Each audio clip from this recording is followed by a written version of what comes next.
पिछली क्लास में हम लोगों ने कॉन्वेक्स लेंस के लिए अलग अलग रीजन्स में इमेजेस कहाँ कहाँ पर बनेगी, कैसी बनेगी, ये डिस्कस किया था रे डायग्राम बना करके। तुम्हें याद होगा कि एक काम करता हूँ मैं, इसको ब्रीफली यहाँ पर रिमाइंड करा देता हूँ।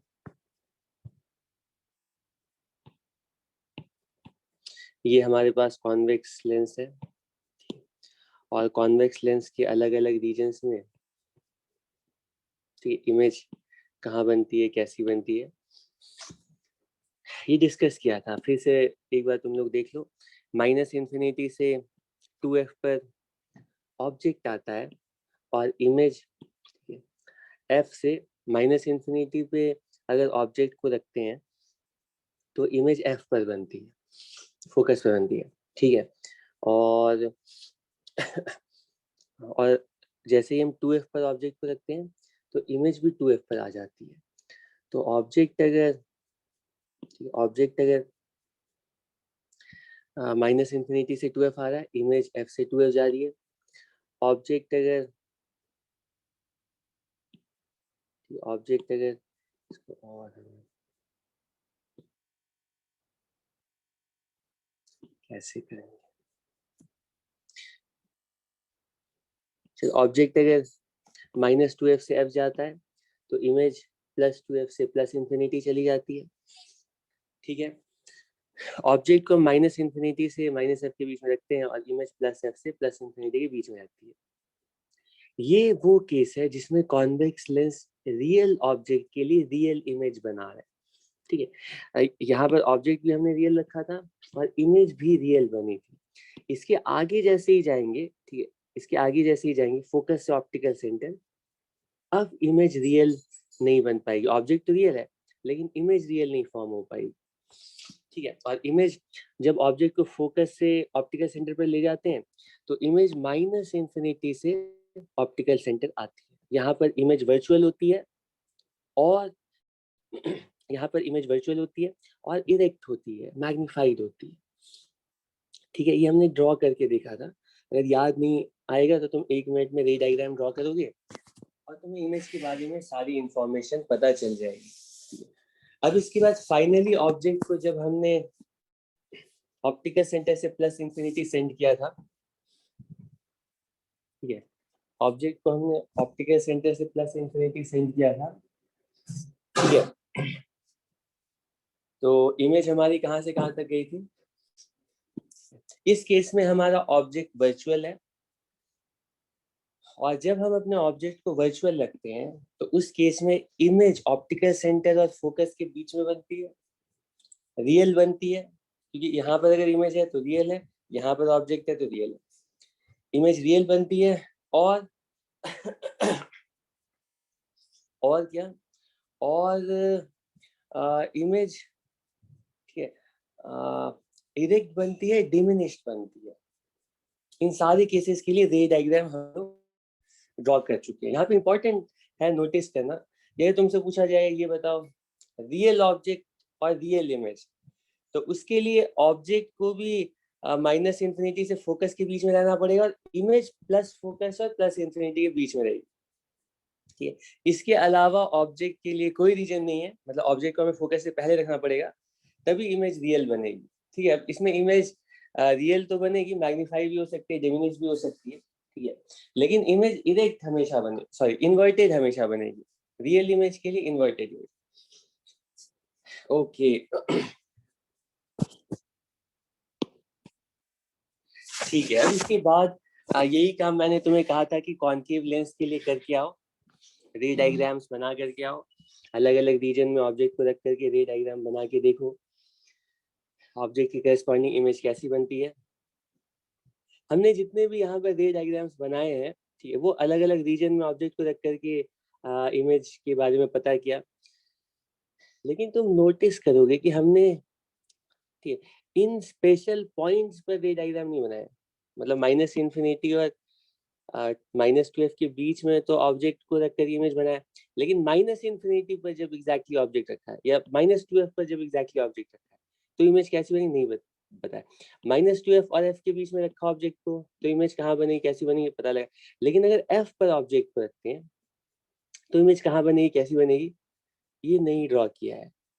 ठीक है, तो इसीलिए मैं एक एग्जाम्पल और ले लेता हूँ। मैं चाहता हूँ इन स्पेशल पॉइंट इसके बीच में तो रख कर ये तुम्हें रे डायग्राम में प्रॉब्लम नहीं होती है, लेकिन इन्हीं पॉइंट्स पर अगर ऑब्जेक्ट रखा जाएगा तो इमेज कैसी बनेगी ये भी आना चाहिए। ठीक है, तुम्हें लग रहा होगा बहुत आसान है, ज्यादातर केसेस में तो सिंपल ही है। जैसे 2f पर रखेंगे, ये तुम लोग खुद से प्रैक्टिस करना है, इसमें टाइम नहीं स्पेंड करना चाहिए। मान लो ऑब्जेक्ट ऐसे रखते हैं तो सेम साइज की इन्वर्टेड इमेज +2f पर बनती है। ठीक है, अगर हम ऑब्जेक्ट माइनस इन्फिनिटी पर रखते हैं तो इमेज +f पर, अगर ऑब्जेक्ट -f पर रखते हैं तो इमेज +इन्फिनिटी पर। यही तो है ना सारे पॉइंट्स। ठीक है, एक काम करो, मैंने मैंने इनफैक्ट 2f के लिए और f पर एक्सटेंडेड ऑब्जेक्ट रख करके इमेज बनाया ही है। 2f पर जब रखा था तो लाइट रे ऐसे गई थी यूं गई थी, और लाइट रे यूं गई थी, सॉरी इस तरह से गई थी, और ये इमेज थी बिल्कुल सेम साइज की।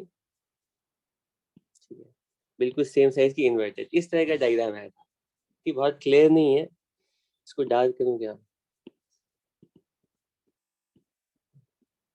बहुत क्लियर नहीं है लेकिन तुम्हें याद होना चाहिए। ऐसे करके रे डायग्राम बनाया था है ना, और ऐसे करके रे डायग्राम बनाया था। सिमेट्री से भी तुम्हें पता चल रहा होगा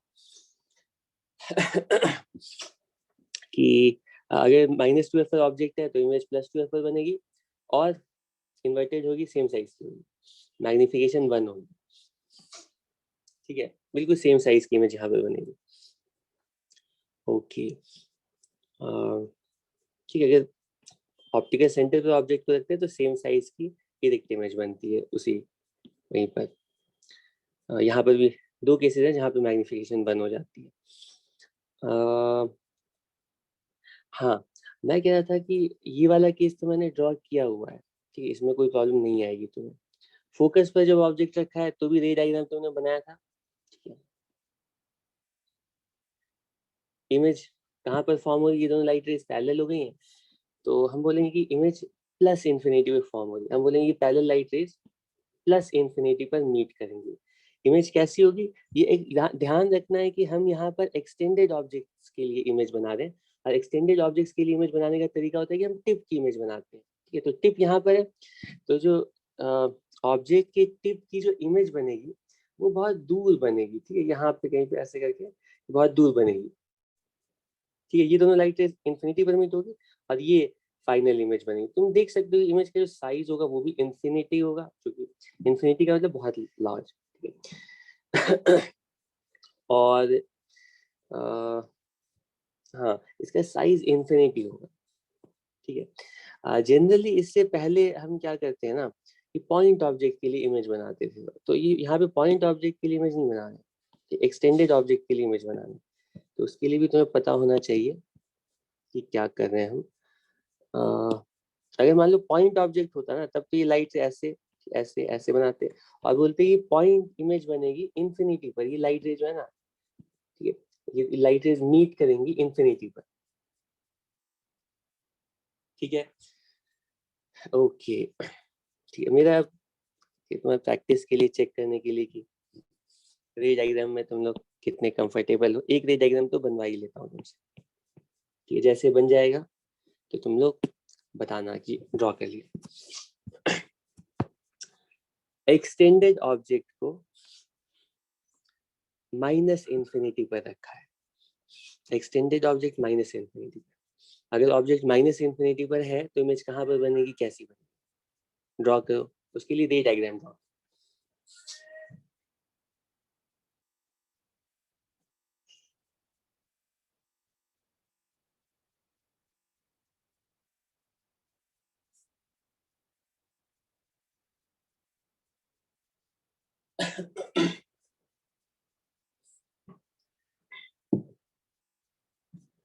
इसको तुम लोग ड्रॉ करो। एक सेकेंड ना।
क्या हुआ?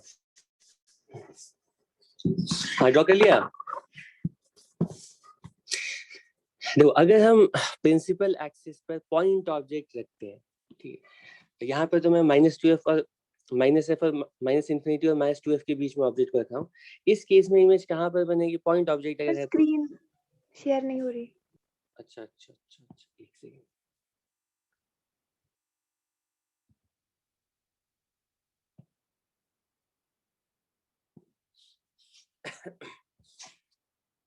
अगर -इंफिनिटी और -2f के बीच में ऑब्जेक्ट को रखेंगे तो तब तो तुम्हें पता है पॉइंट ऑब्जेक्ट के लिए अगर रे डायग्राम बनाने को कहा जाता, ठीक है, तो तुम बोलते ऐसे लाइट रे आएगी, ऐसे लाइट रे आएगी, ठीक, ये डाइवर्जिंग है। लेंस क्या करेगा? इसको कन्वर्ज करेगा, ठीक है, क्योंकि ये कम डाइवर्जिंग है तो इसको आसानी से कन्वर्ज करके पॉइंट इमेज कुछ यहाँ पर बना देगा, ठीक है।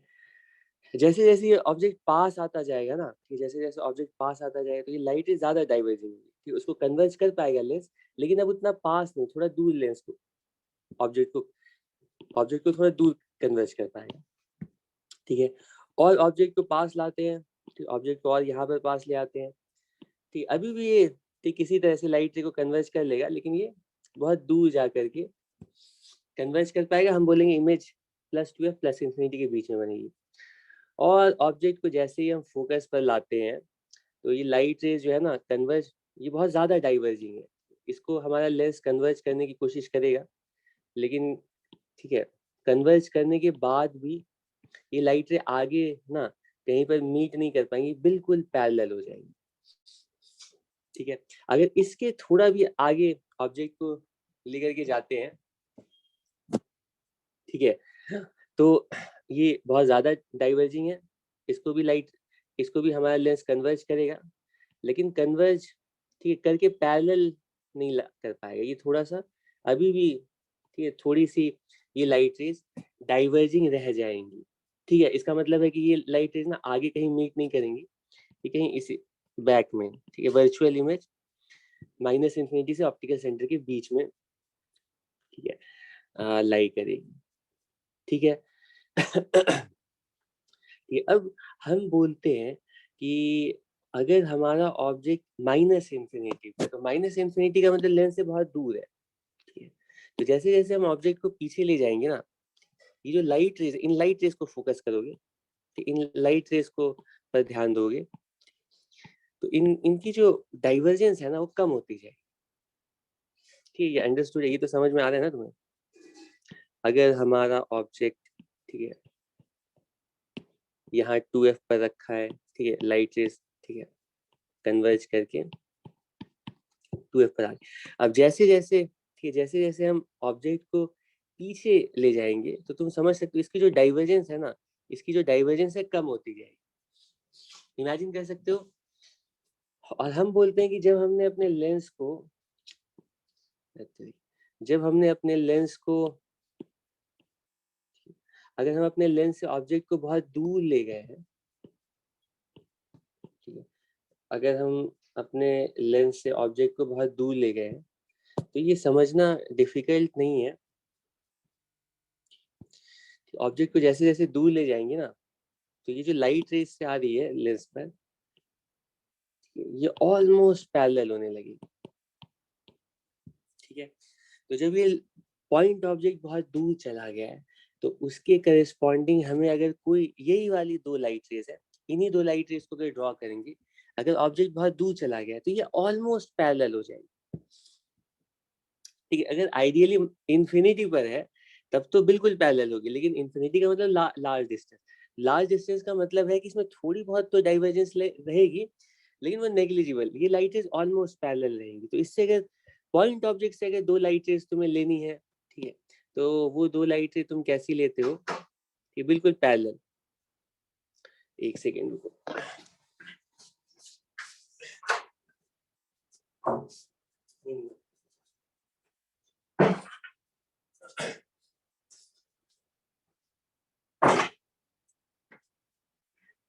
हाँ, तो पॉइंट रे के लिए तो तुम्हें पता है, ठीक है, लेकिन मेरा क्वेश्चन कुछ और है। पॉइंट रे के लिए अगर तुमसे पूछा जाता है कि इमेज कहाँ पर बनेगी, तो ये मिरर के लिए भी तुमने किया है और लेंस के लिए भी किया है। पॉइंट ऑब्जेक्ट के लिए ये ऑब्जेक्ट बहुत दूर चला गया तो उससे कोई दो लाइट जो हम बना रहे हैं ना, वो बिल्कुल ऐसे पैरेलल आ रही है प्रिंसिपल एक्सिस की। ठीक है, और ये जाकर के फोकस पर इस तरह से कन्वर्ज करिए। हम बोलेंगे इंफिनिटी के लिए, माइनस इंफिनिटी के लिए हमारी जो इमेज है वो फोकस पर बनेगी। ठीक, इसमें कोई प्रॉब्लम नहीं है। ठीक है, क्वेश्चन है कि अगर एक्सटेंडेड ऑब्जेक्ट रहेगा माइनस इंफिनिटी पे, उस केस में इमेज कैसे कैसे बनाएंगे? एक्सटेंडेड ऑब्जेक्ट, ठीक है, पॉइंट ऑब्जेक्ट माइनस इंफिनिटी पर प्रिंसिपल एक्सिस पे रखा हुआ है, तो पॉइंट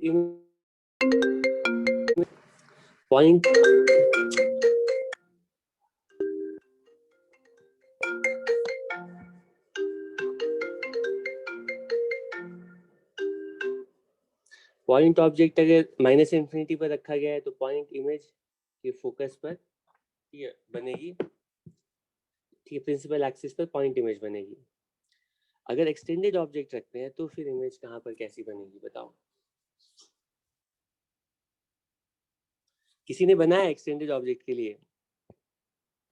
जैसे पहले बनाते थे वैसे ही तुम्हें बनाना है।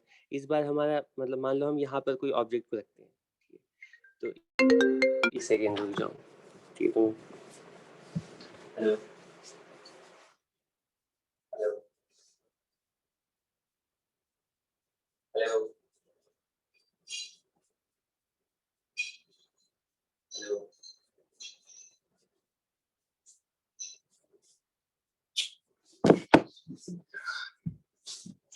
अगर एक्सटेंडेड ऑब्जेक्ट प्रिंसिपल एक्सिस पर रखते हैं तो उससे उसके लिए इमेज बनाने का तरीका होता है कि उसके टिप से हम कोई भी दो लाइट रे ड्रॉ करते हैं। वो दो लाइट रे कोई भी हो सकती है, किसी भी दो लाइट रे का पाथ तुम बना देते हो तो तुम्हें इमेज कहाँ पर कैसी बनेगी पता चल जाता है। ठीक है, लेकिन तुम इमेजिन करो जैसे जैसे हम इस एक्सटेंडेड ऑब्जेक्ट को दूर ले जाएंगे तो इससे जो hello yes sorry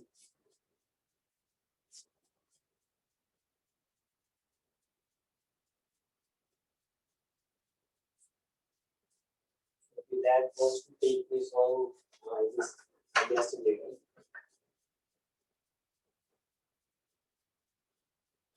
I'm saying that that test was going to take place yesterday.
Okay, no problem.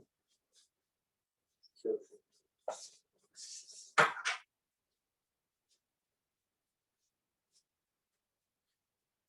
Okay. Thank you. Thank you.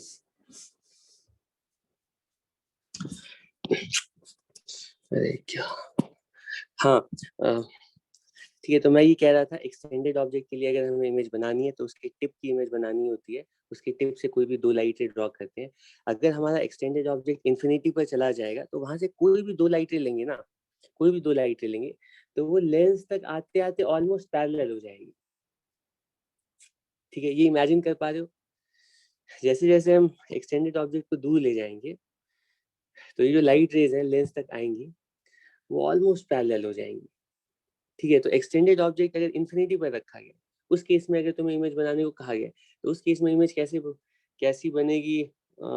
ठीक है, तुम गेस कर सकते हो, मैं यहाँ पर ड्रॉ करके दिखा देता हूँ।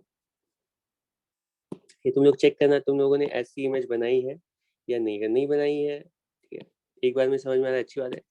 नहीं भी आ रहा है तो तुम लोग ठीक है इसको खुद से सोचना कि और इमेज कैसी बननी चाहिए तुम्हारे हिसाब से।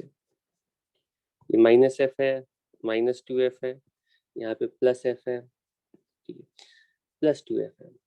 ये तो अंडरस्टूड है कि ऑब्जेक्ट चाहे पॉइंट हो या एक्सटेंडेड हो, अगर -∞ पर ऑब्जेक्ट है तो इमेज तो फोकस पर ही बनेगी, लेकिन इस बार एक्सटेंडेड इमेज बनेगी। एक्सटेंडेड इमेज कैसी होगी? तो मैं उसके टिप से ना पैरेलल लाइट रेज ड्रॉ कर रहा हूँ। ठीक, तो इमेजिन करना है कि हमारा ऑब्जेक्ट ना इस तरह से बहुत दूर है और यहाँ से ये लाइट रेज चलना स्टार्ट करे। तो ये लाइट रेज जो है ना, ये 3 लाइट रेज है, लेकिन ये पैरेलल हो गई यहाँ तक आते आते। इनको अगर हम ड्रॉ करेंगे तो वो लाइट रेज कैसी दिखेंगी? पैरेलल लाइट रे कुछ इस तरह से।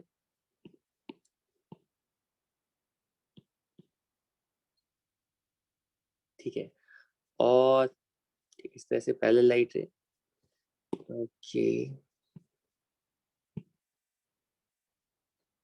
ठीक है, हाँ ये एक लाइट रे है, ये टिप से आ रही है एक्सटेंड, और दूसरी लाइट रे भी बिल्कुल इसके पैरेलल ही रहेगी। ठीक, इंपॉर्टेंट है कि इसके अगर इन्फिनिटी पर ऑब्जेक्ट है तो उससे कोई भी लाइट रे हम ड्रॉ करेंगे तो वो ऑलमोस्ट पैरेलल हो चुकी है। ठीक है, और ये सारी लाइट रेज कन्वर्ज होंगी फोकस पर। ठीक है, तो ये वाली जो लाइट है ना यहाँ पे ऐसे, ठीक है, ये वाली जो लाइट रे है यहाँ पे ऐसे, और इसकी जो इमेज फॉर्म होगी, इसकी इमेज अगर तुम ड्रॉ करोगे तो कुछ इस तरह की फॉर्म होगी। ऐसे तुम्हें ड्रॉ करना चाहिए। ठीक है, इस केस में बोलेंगे ऑब्वियसली ऑब्जेक्ट का जो साइज है वो ह्यूज है, इमेज डिमिनिश हो गई है, इन्वर्टेड हो गई है। ठीक है, लेकिन वो फोकस पर फॉर्म हो रही है। ठीक है, अभी है थोड़ा आधे घंटे का।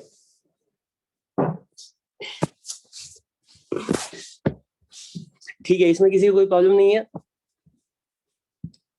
ओके ओके, वैसे तुमने जब ऑब्जेक्ट को फोकस पर रखा था तब भी यही काम किया था। ठीक है, इमेज का टिप इन्फिनिटी पर आ रही थी और वो एक्सटेंडेड इमेज थी।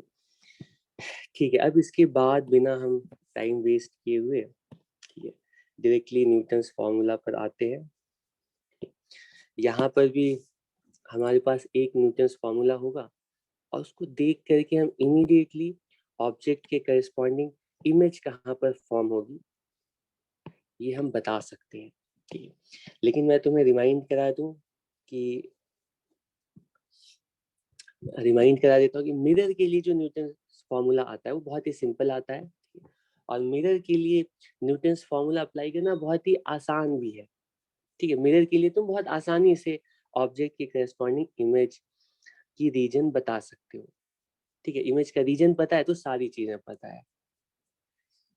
ठीक है, यहाँ पर भी पहले, ठीक है, इमेज के नेचर के बारे में, ठीक है, इमेज कैसी, इमेज के लिए क्या क्या चीजें हमें बतानी पड़ती है। हमें बताना पड़ता है कि इमेज रियल है या वर्चुअल है।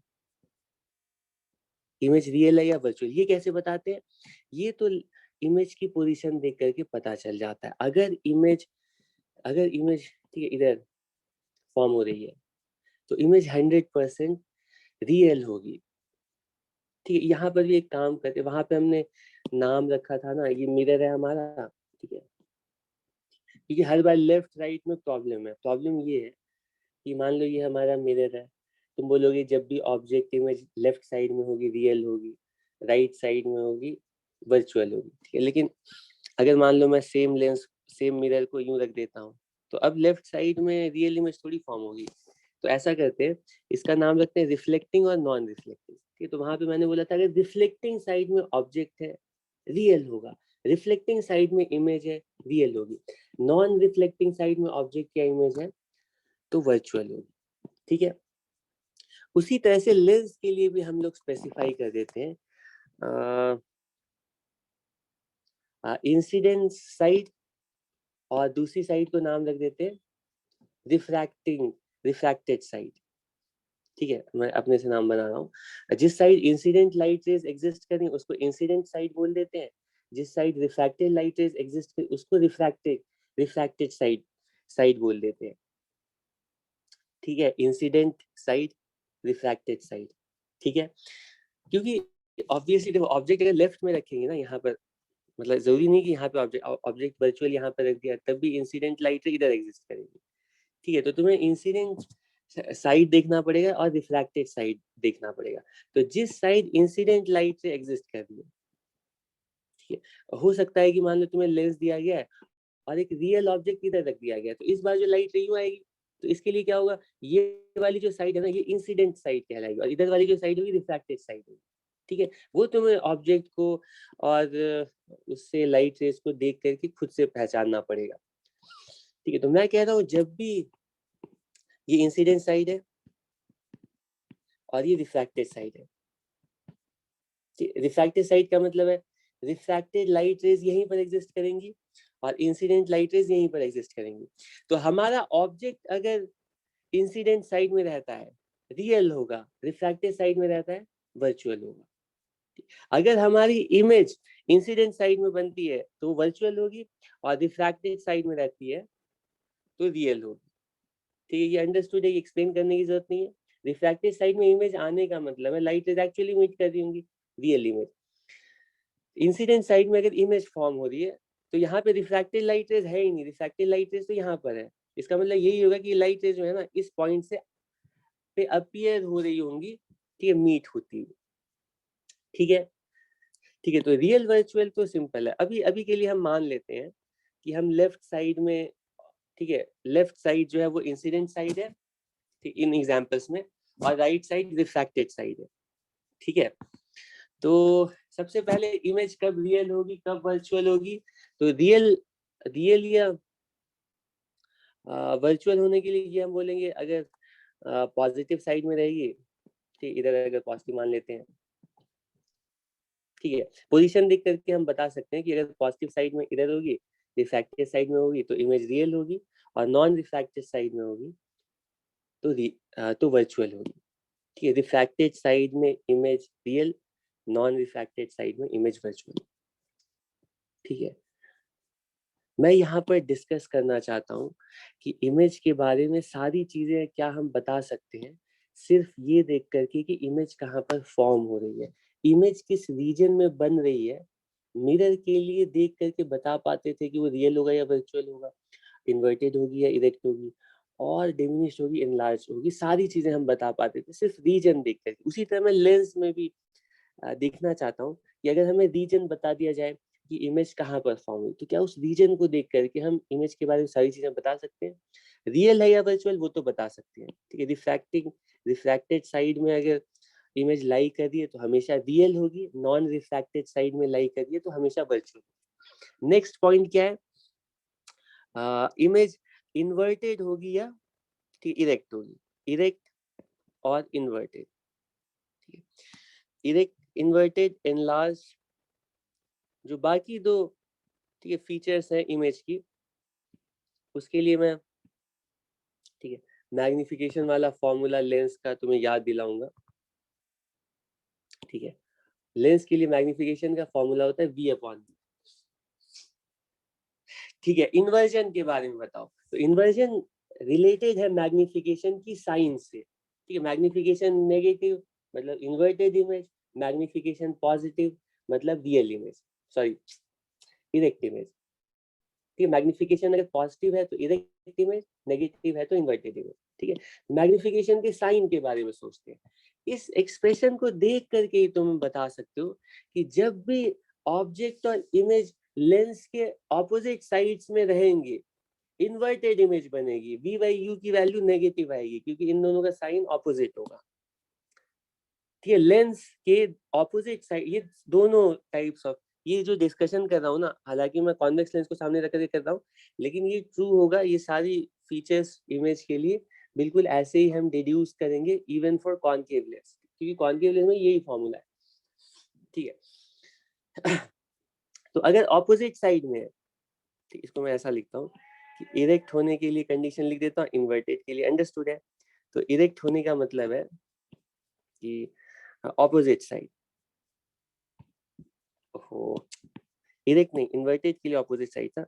अगर सेम साइड, ऑब्जेक्ट और इमेज दोनों सेम साइड होंगे तो इरेक्ट इमेज, और अगर ऑपोजिट साइड होंगे तो हमेशा इन्वर्टेड। ऐसा पॉसिबल ही नहीं है कि ऑब्जेक्ट और इमेज ऑपोजिट साइड्स में हो और इमेज इरेक्ट हो जाए।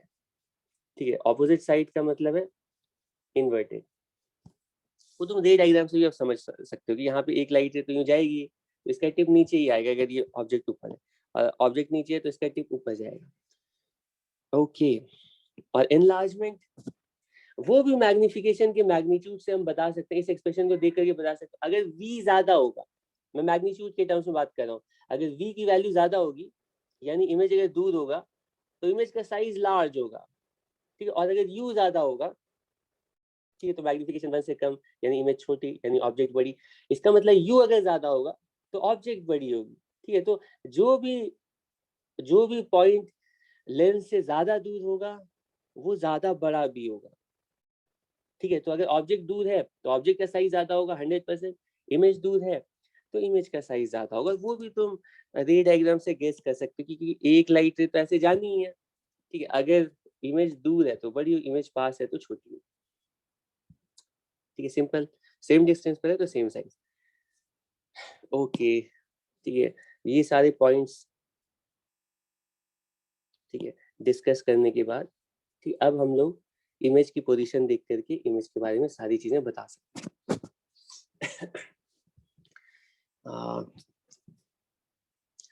रियल होने के लिए इमेज को रिफ्रैक्टिंग साइड में बनना पड़ेगा।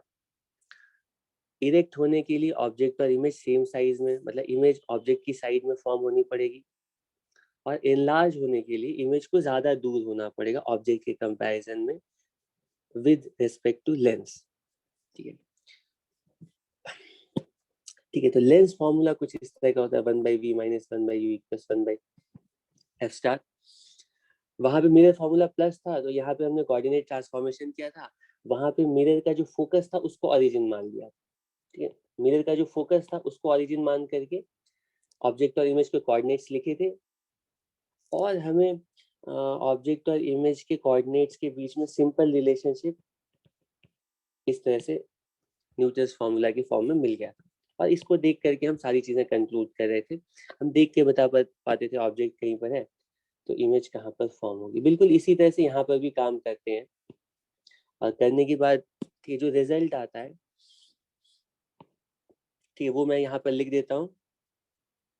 ठीक है, तुम लोग भी यहाँ पे कोऑर्डिनेट ट्रांसफॉर्मेशन करोगे, जो रिजल्ट आता है वो यहाँ पर लिख देता हूँ, और फिर उस रिजल्ट के बेसिस पर ऑब्जेक्ट इमेजेस की पोजीशंस हम गेस करते हैं कि कहाँ कहाँ आनी चाहिए। ठीक है, वहां पर जो हम कोऑर्डिनेट ट्रांसफॉर्मेशन करते थे वहां पे फोकस को ओरिजिन मान लेते थे। यही तो करते थे कि अब कोऑर्डिनेट्स ऑब्जेक्ट और इमेजेस के लिए हमें देखने हैं लेकिन फोकस से देखने हैं। लेंस में प्रॉब्लम ये है कि यहाँ पे दो फोकस है, तो यहाँ पे प्राइमरी फोकस है, सेकेंडरी फोकस है, इसलिए यहाँ पे सिचुएशन थोड़ी कॉम्प्लिकेटेड हो जाती है, मिरर की तरह सिंपल नहीं रहती है। तो ऑब्जेक्ट के करस्पॉन्डिंग इमेज कहाँ कहाँ पर आएगी वो ड्रॉ करने के लिए मैं इंटेंशनली दो अलग अलग डायग्राम्स लेंस के लिए ड्रॉ कर रहा हूँ। ठीक, उसका क्या रीजन है मैं अभी एक्सप्लेन करता हूँ। तो ये है -2f और -f। ये वाला जो फोकस है ये प्राइमरी फोकस है, ठीक है। -f अगर हम इसको पॉजिटिव एक्स एक्सिस मानते हैं तो ये जो -f है ये प्राइमरी फोकस है। प्राइमरी फोकस का मतलब यहाँ पर अगर ऑब्जेक्ट को रखते हैं तो लाइट रे पैरेलल हो जाती है, ठीक है। और सेम लेंस है, मुझे यहाँ पे बनाना चाहिए लेकिन मैं इंटेंशनली इसको अलग से बना रहा हूँ। दूसरा फोकस है सेकेंडरी फोकस, ठीक है। सेकेंडरी फोकस का मतलब है कि इमेज यहाँ पर फॉर्म होगी पैरेलल लाइट रेज के करस्पॉन्डिंग। यहाँ पर ऑब्जेक्ट, यहाँ पर इमेज, ठीक है। प्राइमरी फोकस ऑब्जेक्ट से रिलेटेड है, सेकेंडरी फोकस इमेज से रिलेटेड है, ठीक है। +2 है। सेम ट्रांसफॉर्मेशन करने के बाद, ठीक है, हमारे पास फिर से ऑब्जेक्ट और इमेज की पोजीशंस में के बीच में बिल्कुल सिंपल रिलेशनशिप आता है और वो relationship x0 xi equals -f² के इक्वल आता है। ये न्यूटन्स फॉर्मूला फॉर लेंस कहलाता है। इस एक्सप्रेशन को देख करके, ठीक है, हम लेंस के लिए भी, ठीक है, ऑब्जेक्ट के अकॉर्डिंग इमेज कहाँ पर फॉर्म होगी कंप्लीटली बता सकते हैं। लेकिन इसमें एक छोटा सा कैच है, ये जो ऑब्जेक्ट के कोऑर्डिनेट्स और इमेज के कोऑर्डिनेट्स हमने लिखे हैं, ठीक है, उनके लिए ओरिजिन कौन सा माना है, प्राइमरी या सेकेंडरी। तो यहाँ पे, ठीक है, ये पॉइंट इंपॉर्टेंट है, इसको समझने में तुम्हें थोड़ी प्रॉब्लम हो सकती है कि अगर तुम चाहते हो कि न्यूटन्स फॉर्मूला अप्लाई करो लेंसेज के लिए, तो न्यूटन्स फॉर्मूला में जो ये x0 है ना, x कोऑर्डिनेट ऑफ ऑब्जेक्ट, उसके लिए ओरिजिन जो होगा वो प्राइमरी फोकस होगा, ठीक है। अगर ऑब्जेक्ट की पोजीशन, ये फॉर्मूला अप्लाई करना, ऑब्जेक्ट की पोजीशन लिखनी है तो इसमें जो ऑब्जेक्ट की पोजीशन लिखोगे वो प्राइमरी फोकस के रिस्पेक्ट में लिखोगे, ठीक है। यहाँ पर अगर ऑब्जेक्ट, अगर मान लो इसको पॉजिटिव एक्स एक्सिस मान लिया, ठीक है, हमारा ऑब्जेक्ट मान लो यहाँ पर है, तो हम लिखेंगे +f/2। अगर ऑब्जेक्ट यहाँ पर है -f/2, अगर यहाँ पर ऑब्जेक्ट है तो -f, ठीक। अगर यहाँ ऑप्टिकल सेंटर पर ऑब्जेक्ट है तो हमारे ओरिजिन के अकॉर्डिंग ऑब्जेक्ट की पोजीशन लिखेंगे +f, ठीक है। तो लेंस में प्रॉब्लम यही हो जाती है कि ऑब्जेक्ट और इमेज के जो कोऑर्डिनेट्स है ना वो सेम और सेम फोकस से नहीं देखते हैं। ऑब्जेक्ट की पोजीशन हमें देखनी है प्राइमरी फोकस से, ठीक है। प्राइमरी फोकस, ये हमारा प्राइमरी फोकस है, ये ऑब्जेक्ट के लिए ओरिजिन हो गया, ठीक। ऑब्जेक्ट के लिए एक्सिस ये वाले हो गए, ये वाई एक्सिस है, ये एक्स एक्सिस है, ठीक है। और इमेज के लिए जो इमेज की पोजीशन देखेंगे वो सेकेंडरी फोकस से देखेंगे,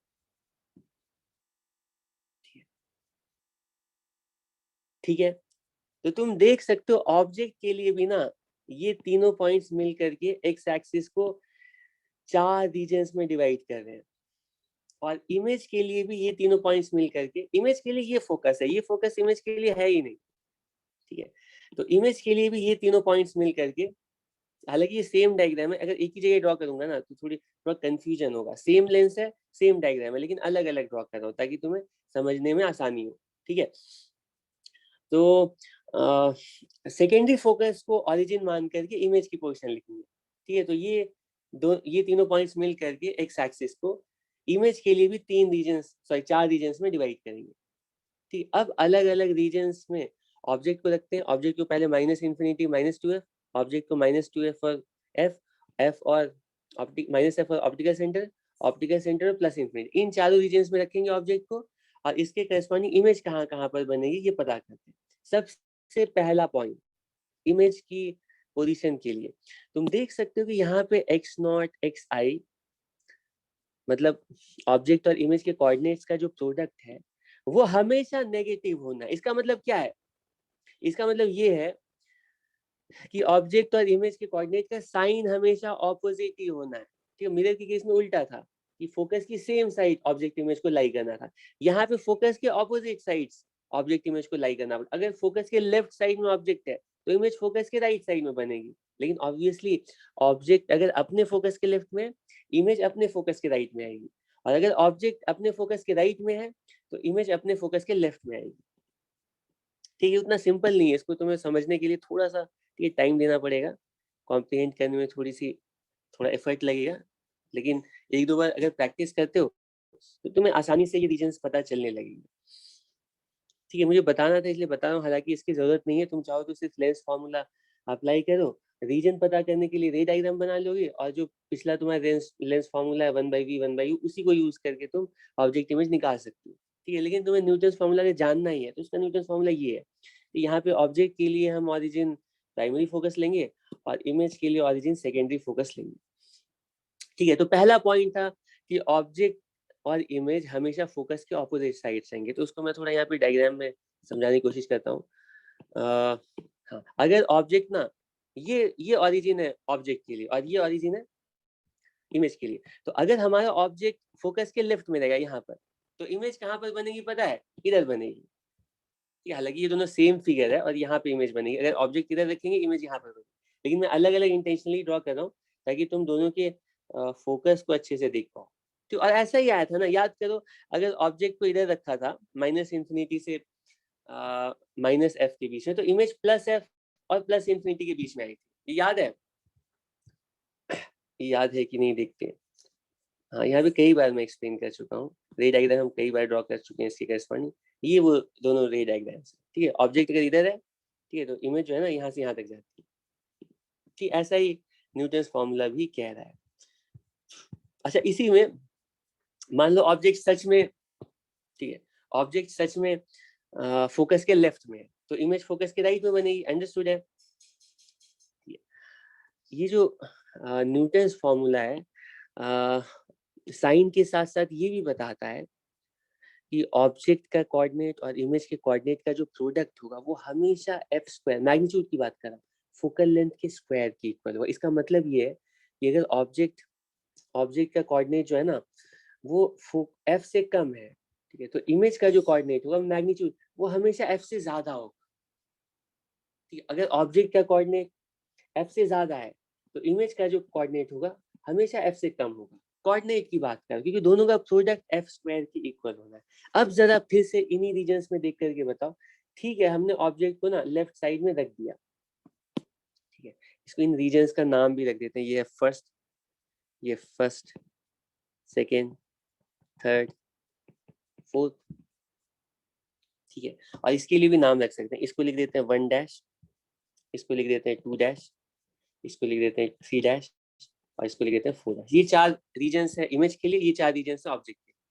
अब मुझे जरा देख करके बताओ कि अगर हम अपने ऑब्जेक्ट को रीजन 1 में रखते हैं -इंफिनिटी से -2f के बीच में, तो इमेज कहाँ पर बनेगी? तो पहला पॉइंट है कि फोकस के लेफ्ट में ऑब्जेक्ट, तो फोकस के राइट में इमेज बनेगी। ठीक है, लेकिन फोकस से, ठीक है, ऑब्जेक्ट की जो डिस्टेंस है ना वो एफ से ज्यादा है, फोकल लेंथ से ज्यादा है, तो इमेज की जो डिस्टेंस होगी वो एफ से कम होगी, यानी इमेज यहाँ पे रीजन 3' में लाई करेगी। ये पॉइंट समझ में आ रहा है?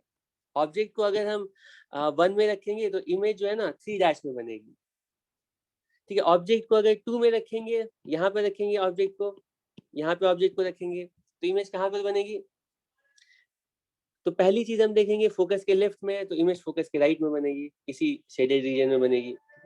लेकिन इसमें से किस में बनेगी? 3' में, 4' में। तो तुम देख सकते हो रीजन 2 का मतलब है ऑब्जेक्ट एफ से कम डिस्टेंस पर है तो इमेज एफ से ज्यादा डिस्टेंस पे बनेगी, यानी 4' में बनेगी। और यही कंक्लूजन हमने पहले भी ड्रॉ किए। ठीक है, अब अप्लाई कर लोगे? ठीक, अप्लाई करके बता सकते हो ना हर रीजन में, हर रीजन की करस्पॉन्डिंग इमेज कहाँ पर बनेगी? ठीक है, तो अब मैं इसको फेयर में एक बार हर रीजन के लिए लिख देता हूँ, ये तुम लोग भी जल्दी जल्दी ये सारी चीजें बताते जाओगे। ये फिगर देखोगे और आंसर करोगे। मैं यहाँ पे टेबल बना देता हूँ जल्दी से।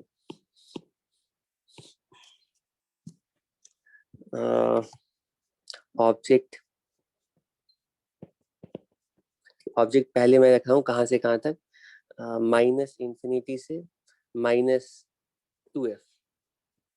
ठीक है, उसके बाद -2f से -f और फिर -f से ऑप्टिकल सेंटर से +इंफिनिटी। यही 4 रीजन है, इनको देख लो।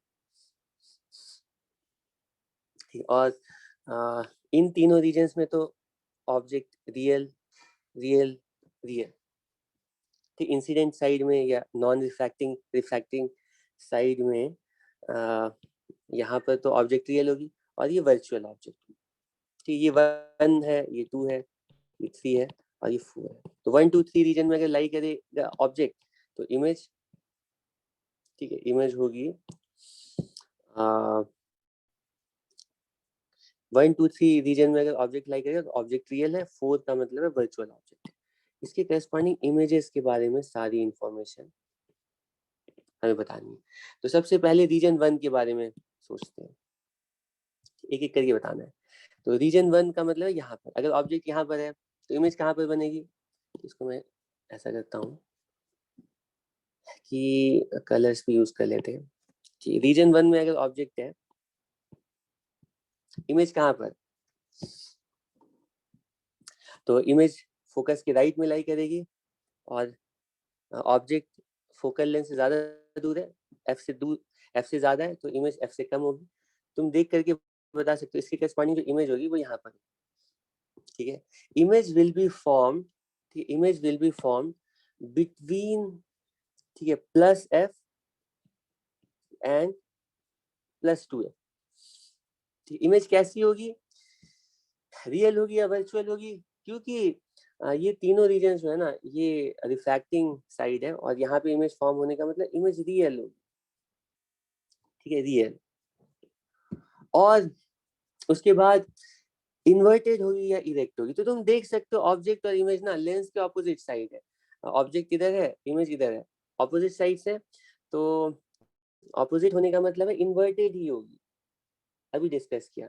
और यहाँ पे देख सकते हो कि ऑब्जेक्ट ज्यादा दूर है, इमेज पास है, तो इमेज छोटी होगी, तो हम बोलेंगे इमेज का जो साइज होगा डिमिनिश्ड। कोई प्रॉब्लम नहीं है, ठीक है। उसके बाद आगे चलते हैं नेक्स्ट रीजन में, और इस बार रीजन 2 में ऑब्जेक्ट को अगर रीजन 2 में रखा है तो फिर इमेज कहाँ पर बनेगी, ऑब्जेक्ट को इस बार हमने रखा यहाँ पर, ठीक है। तो ऑब्जेक्ट को फोकस के लेफ्ट में तो इमेज फोकस के राइट में बनेगी। ऑब्जेक्ट एफ से कम डिस्टेंस पर है तो इमेज एफ से ज्यादा डिस्टेंस पे रीजन 4 डैश में बनेगी, ठीक है। तो ये केस भी हम लोगों ने बहुत बार मतलब डिस्कस किया है। यहाँ पे इमेज बन रही है plus 2f plus infinity, image real है, इन्वर्टेड है, ठीक है। रियल इसलिए क्योंकि रिफ्रैक्टिंग साइड में, इन्वर्टेड इसलिए ऑब्जेक्ट के ऑपोजिट साइड में है इमेज, और इस बार इनलार्ज होगी क्योंकि इस बार इमेज दूर है और ऑब्जेक्ट पास, ठीक है। नेक्स्ट रीजन, ऑब्जेक्ट को हम रखते हैं, ऑब्जेक्ट को हम रखते हैं कहाँ से कहाँ तक, ऑब्जेक्ट, ठीक है, फोकस -f से ऑप्टिकल सेंटर के बीच में। अब इमेज कहाँ पर, इस रीजन के लिए बताओ, अगर ऑब्जेक्ट रीजन 3 में है तो इमेज कहाँ पर बनेगी बताओ।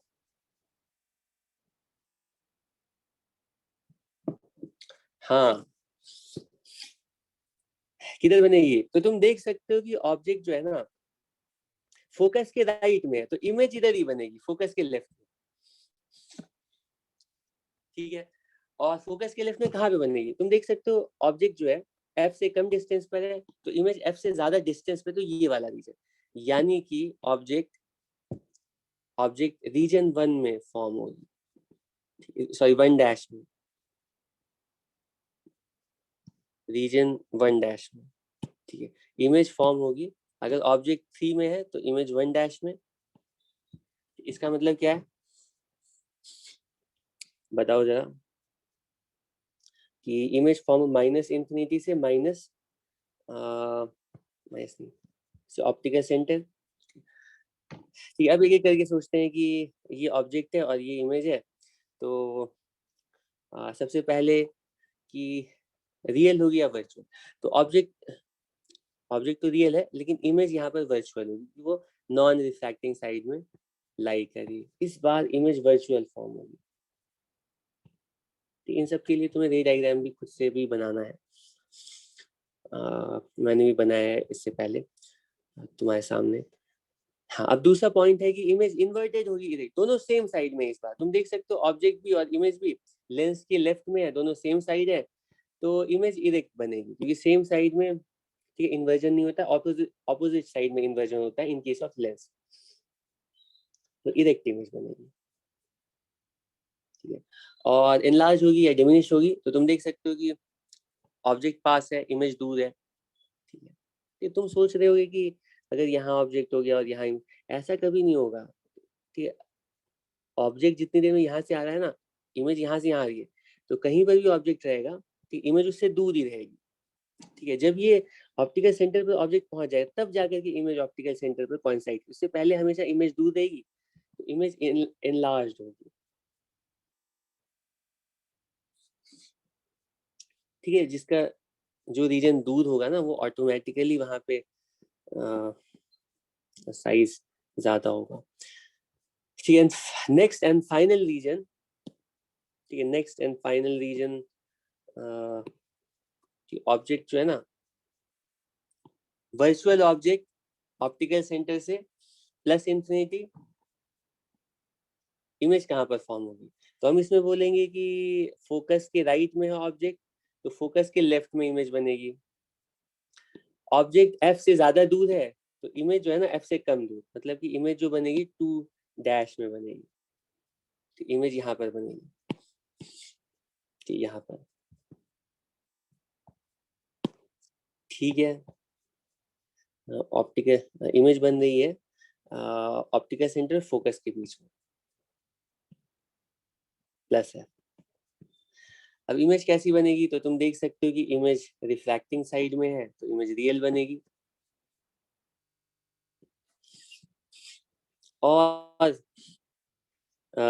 इमेज इरेक्ट होगी या इन्वर्टेड? इरेक्ट होगी, क्योंकि दोनों लेंस के राइट साइड में, अगर ऑब्जेक्ट इमेज सेम साइड में रहते हैं तो इरेक्ट होती है इमेज, और ऑपोजिट साइड में तब इन्वर्जन होता है। तो यहाँ पे लेंस के राइट में ऑब्जेक्ट भी है, चाहे वो वर्चुअल हो, और राइट में इमेज भी है। ठीक है, दोनों सेम साइड है तो इरेक्ट इमेज, और क्योंकि इमेज पास है ऑब्जेक्ट दूर है, ठीक है, तो ऑब्जेक्ट दूर है और इमेज पास है तो इमेज छोटी हो जाएगी, तो बोलेंगे image will be real image बन रही है, डिमिनिश्ड। अब मुझे बताओ जरा कि तुम लोग इसमें आंसर नहीं दे रहे हो, पहले आंसर तो देते थे सही से, मिरर के केस में जल्दी जल्दी तुम लोग बता देते थे, लेंस के केस में लग रहा है कि तुम लोग सही से नहीं बता पा रहे। तो ये इजी लग रहा है या डिफिकल्ट लग रहा है, तुम्हें क्या लगता है? बताओ, ये कर पाओगे खुद से?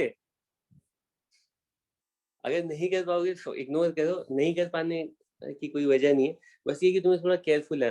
और मैं सजेस्ट करूंगा कि अलग अलग डायग्राम बनाओ, नहीं तो थोड़ा कंफ्यूजन होगा, तो इसीलिए जानबूझ के मैंने अलग अलग डायग्राम्स ड्रॉ किए। ठीक है, तो तुम्हारा असाइनमेंट ये है कि अभी क्लास नहीं खत्म हुई, अभी तो मुझे मेन टॉपिक्स कुछ कवर करने हैं, और 10-15 मिनट तो मान लो कम से कम क्लास चलेगी। लेकिन तुम्हारा असाइनमेंट ये है कि तुम लोग कॉनकेव लेंस के लिए भी, ठीक है, अलग अलग रीजन में ऑब्जेक्ट और इमेज कहाँ कहाँ पर फॉर्म होगी, कैसी बनेगी, ये टेबल तुम लोग को बनाना है, ये कॉनकेव मिरर के लिए, सॉरी कॉनकेव लेंस के लिए। ठीक है, कर पाओगे? ओके,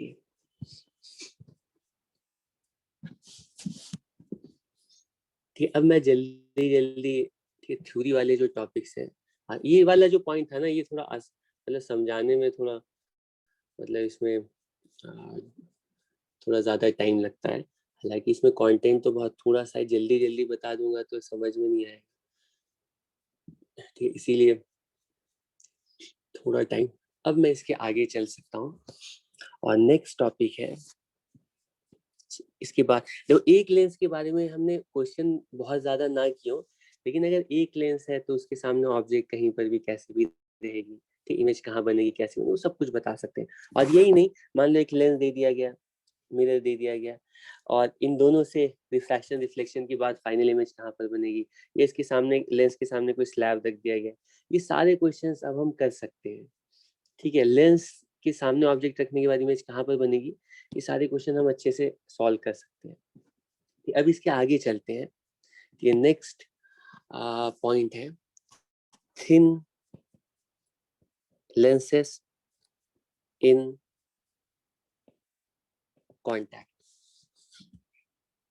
ठीक है, नेक्स्ट पॉइंट जो तुम्हें सीखना है लेंसेज के बारे में, अगर एक से ज्यादा लेंस को ना कॉन्टैक्ट में, ठीक है, करके लगा दिया जाए। अब उसके सामने ऑब्जेक्ट है तो इमेज कहाँ पर फॉर्म होगी? एक से ज्यादा अगर लेंस है, एक लेंस है तो उसके लिए तुम्हें पता है, लेकिन अगर 2 लेंस लगा दिए गए, 3 लेंस लगा दिए, तो फाइनल इमेज कहाँ पर फॉर्म होगी, कैसे पता लगाएंगे? कि हमें बस इतना बताया गया है कि लेंसेस थिन है और वो बिल्कुल कांटेक्ट में है। कि ऐसे क्वेश्चंस हमने पहले किए हैं, ये कोई बहुत नया टॉपिक नहीं है। इससे पहले एक लेंस यहाँ पर रख दिया गया था, एक लेंस यहाँ पर रख दिया गया था, इसके सामने ऑब्जेक्ट दे दी गई थी, पूछा गया था फाइनल इमेज कहाँ पर बनेगी। तो फाइनल इमेज का मतलब होता था कि पहला वाला लेंस ना इसकी इमेज कहीं पर बनाता है। अब ये वाला जो पॉइंट है, ये पॉइंट, ठीक है, पहले लेंस की इमेज कहलाएगा, लेकिन इस पॉइंट से लाइट से दोबारा जा करके सेकेंड लेंस में इंसिडेंट होगी। ठीक है, तो ये जो I1 है ना, ठीक, I1 है, ये सेकेंड लेंस के लिए ऑब्जेक्ट की तरह ट्रीट होगा। सेकेंड लेंस के लिए कोई डिफरेंस नहीं है कि अगर इसकी जगह यहाँ पे एक्चुअली एक सच में रियल ऑब्जेक्ट, यहाँ पर ये लेंस नहीं होता और यहाँ पे रियल ऑब्जेक्ट ला करके रखा जाता, तो इस लेंस के लिए कोई डिफरेंस नहीं था, वो उसी तरह से इमेज फॉर्म करता। ठीक है, लेंस उसी तरह से इमेज फॉर्म करती। ओके, तो I1 ऑब्जेक्ट की तरह ट्रीट होगा और फिर ये लाइट रेज कन्वर्ज होकर के ये फाइनल इमेज। तो अगर लेंसेज सक्सेशन में रखे रहते हैं तो एक एक करके पहले लेंस की वजह से जो इमेज होगी दूसरे के लिए ऑब्जेक्ट, दूसरे के लिए जो इमेज होगी तीसरे के लिए ऑब्जेक्ट, और ये प्रोसेस कंटिन्यू रहेगा। ये काम हम कर चुके हैं। ठीक है, तो तुम्हें 2 बार लेंस फॉर्मूला अप्लाई करना पड़ेगा। ठीक, और फाइनली तुम्हें इमेज कहाँ पर बनेगी वो पता चल जाएगा। लेकिन अगर 2 लेंसेज कांटेक्ट में रखे गए हैं तो क्या हमें ये काम, ठीक है, बार बार, ठीक है, करना पड़ेगा? क्योंकि कई बार ऐसा होता है कि लेंसेज को कांटेक्ट में रख करके तुम्हें क्वेश्चन दे दिया जाता है और पूछा जाता है इमेज बनाओ। तो अगर तुम्हें आगे कुछ ना पढ़ाऊं, ठीक है, आगे कुछ ना बताओ, तब भी तुम सॉल्व कर सकते हो। ठीक है, तुम्हें 2 बार लेंस फॉर्मूला अप्लाई करना पड़ेगा क्योंकि ये इतना कॉमन है, ये सिचुएशन इतनी कॉमन है।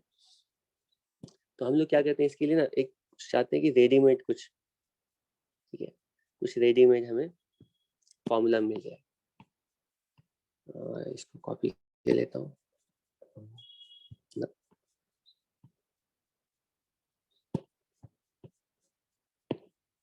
ठीक है, ये नेक्स्ट लेंस ऐसे रख दिया गया। तो ये बहुत ही थिन लेंसेज है और कांटेक्ट में लाने के बाद भी हम ये इमेजिन कर रहे हैं कि इसकी थिकनेस नेग्लिजिबल है। ऐसे देखने से तो लग रहा है कि जब कांटेक्ट में लाएंगे तो इन सब की थिकनेस जो है अच्छी खासी हो जाएगी और ये थिन लेंसेज नहीं कहलाएंगे। उस केस के लिए हम डिस्कशन नहीं कर रहे। ऐसे लेंस जिसमें कि कांटेक्ट में लाने के बाद भी उनकी जो थिकनेस है वो ऑलमोस्ट नेग्लिजिबल है। ठीक है, सिर्फ उस केस के लिए ये सारा डिस्कशन है। ठीक है, सारा डिस्कशन है जब ये बिल्कुल थिन लेंस, और ये मैंने 2-3 लेंसेज यहाँ पे ड्रॉ किए हैं, यहाँ पे ऐसे करके और भी लेंसेज हैं।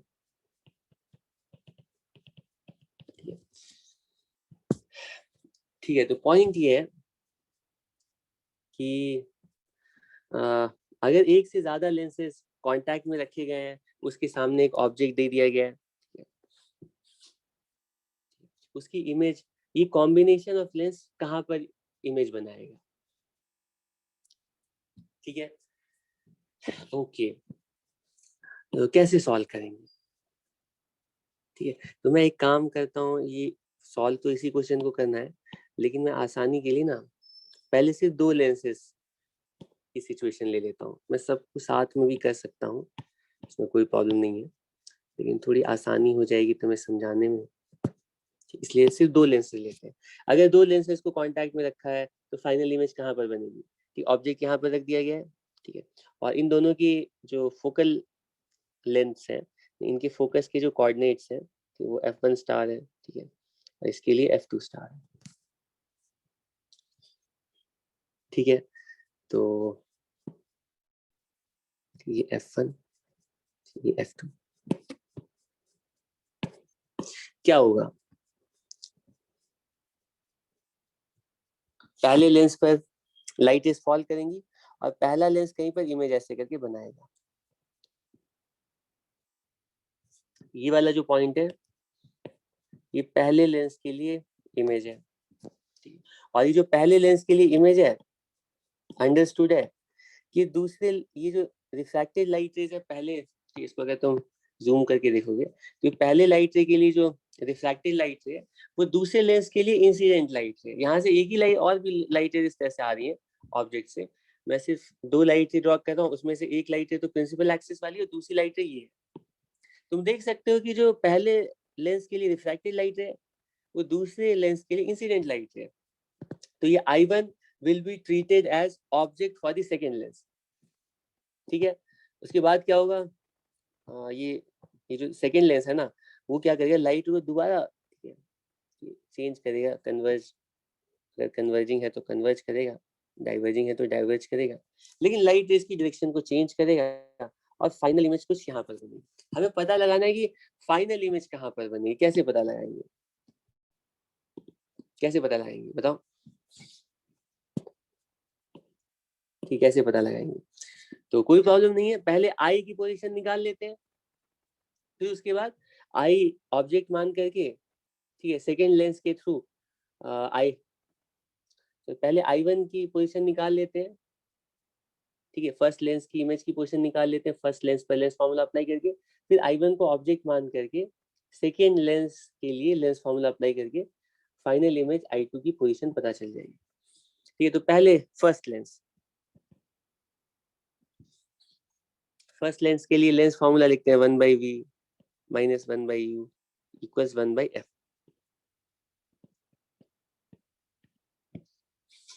ठीक है, ठीक है, तो हमें फर्स्ट लेंस की इमेज का पता लगाने के लिए ऑब्जेक्ट का कोऑर्डिनेट लिखना पड़ेगा, ऑब्जेक्ट की पोजीशन यहाँ पर लिखनी पड़ेगी। ठीक है, तो उसके लिए हमें देखना पड़ेगा कि ऑब्जेक्ट किधर रखा गया है, ठीक है, पॉजिटिव एक्सिस नेगेटिव एक्सिस है ना, कितनी दूर रखा गया है। तो मैं कह रहा हूँ कि ऑब्जेक्ट की पोजीशन लिखने के लिए ऑब्जेक्ट का साइन पॉजिटिव और नेगेटिव होगा, वो लिखने से अच्छा है कि ऑब्जेक्ट जहां पर रखा गया है उसके कोऑर्डिनेट को ही मैं यू एज्यूम कर ले रहा हूँ। ऑब्जेक्ट का जो कोऑर्डिनेट है, फर्स्ट लेंस के लिए जो ऑब्जेक्ट का जो कोऑर्डिनेट है उस कोऑर्डिनेट को ही मैं यू एज्यूम कर ले रहा हूँ। यहाँ पर यू जो है ना, ये डिस्टेंस या ये डिस्टेंस नहीं रिप्रेजेंट कर रही है, ठीक, ऑब्जेक्ट कहीं पर भी रखा उसका जो कोऑर्डिनेट है उसी को यू मान लिया मैंने, और जो इमेज की कोऑर्डिनेट आ रही फर्स्ट लेंस उसको v1 मान लिया। ठीक है, और पहले लेंस की फोकस का कोऑर्डिनेट क्या है, वो f1 है। ठीक है, f स्टार ये f1। तो फर्स्ट लेंस के लिए हम क्या लिखेंगे, इमेज की पोजीशन v1 माइनस ऑब्जेक्ट की पोजीशन u और ये 1/f1। कोई प्रॉब्लम नहीं है। अब सेकेंड लेंस के लिए बताओ कि सेकेंड लेंस के लिए ऑब्जेक्ट का जो कोऑर्डिनेट है वो v1 है, क्योंकि I1 का जो कोऑर्डिनेट है, I1 जो कि फर्स्ट लेंस के लिए इमेज है वो सेकेंड लेंस के लिए ऑब्जेक्ट की तरह ट्रीट होगी, तो I1 का जो कोऑर्डिनेट होगा वो सेकेंड लेंस के लिए ऑब्जेक्ट का कोऑर्डिनेट है। कि I1 का कोऑर्डिनेट हमने पता लगाया v1, तो ऑब्जेक्ट का कोऑर्डिनेट हमें पता है सेकेंड लेंस के लिए कि इमेज का कोऑर्डिनेट क्या होगा वो हमें पता लगाना है, उसको v रहने देते हैं। ठीक है, और सेकेंड लेंस के लिए फोकस का जो कोऑर्डिनेट है वो f2 है, f2 is the coordinate of focus of second lens। ठीक है, तो सेकेंड लेंस के लिए फिर से लेंस फॉर्मूला अप्लाई करेंगे 1/v minus 1/u equals 1/f star, और इमेज तो v है, ऑब्जेक्ट यहाँ पे v1 है, इक्वल्स 1/f2। ठीक है, तो हमें फाइनल इमेज चाहिए, इनिशियल ऑब्जेक्ट गिवन है। तुम देख सकते हो कि इन दोनों इक्वेशंस को यूज करके ना हमें v की वैल्यू निकालनी है। कि पहले लेंस के लिए लिखा 1/v1 minus 1/u equals 1/f1, दूसरे लेंस के लिए लिखा 1/v जो कि सेकेंड लेंस की इमेज है, और सेकेंड लेंस का जो ऑब्जेक्ट है वो फर्स्ट लेंस के इमेज है। ठीक है, इक्वल्स 1/f2। अगर इसी तरह से तीसरा लेंस होता तो पता है क्या करते हैं, 1/v3 minus 1/v2 equals 1/f3, और ये कंटिन्यू होता। ठीक है, और अगर फाइनल इमेज तुम्हें पता करनी है तो कुछ नहीं करना, इन सारी क्वेश्चंस को ऐड कर दो, क्योंकि सबके लिए जो ये कॉमन ऑब्जेक्ट इमेज है ना वो कैंसिल होते चली जाती है। इन दोनों को अगर हम ये वाली क्वेश्चन तो ये पहले लेंस के लिए, ये दूसरे लेंस के लिए, इन दोनों को अगर ऐड कर देंगे ना तो ये वाला पार्ट कैंसिल होगा और हमें फाइनल इमेज की वैल्यू पता चल जाएगी। ठीक है, समझ रहे हो? तो मैं इन दोनों को ठीक है ऐड करने जा रहा हूँ। ऐड करने के बाद जो रिजल्ट आएगा उसको नोटिस करो। ऐड करने के बाद इनको इक्वेशन का नाम रख देते हैं।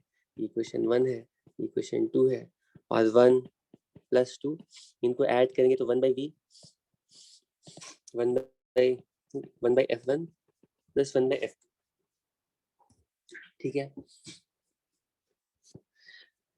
ठीक है। जैसे ही हम ऐड करते हैं उन दो लेंसेज के लिए, ऐड करने के बाद जो रिजल्ट आता है इमेज की पोजीशन और ऑब्जेक्ट की पोजीशन के बीच में, ये रिजल्ट इंटरेस्टिंग है क्योंकि इस रिजल्ट को देख करके पता चलता है कि फाइनल इमेज और इनिशियल ऑब्जेक्ट के बीच में जो रिलेशनशिप है वो बिल्कुल वैसा ही रिलेशनशिप आ रहा है जैसा कि सिंगल थिन लेंस के लिए आता है। इससे हमें पता, ऐसा जरूरी नहीं है, हम लोग लॉजिकली पहले से गेस करके नहीं कह सकते हैं, लेकिन रिजल्ट से हमें पता चल रहा है कि अगर थिन लेंसेज को हम कांटेक्ट में रखते हैं तो ये जो पूरा कॉम्बिनेशन है ये भी एक अकेले सिंगल थिन लेंस की तरह बिहेव करेगा।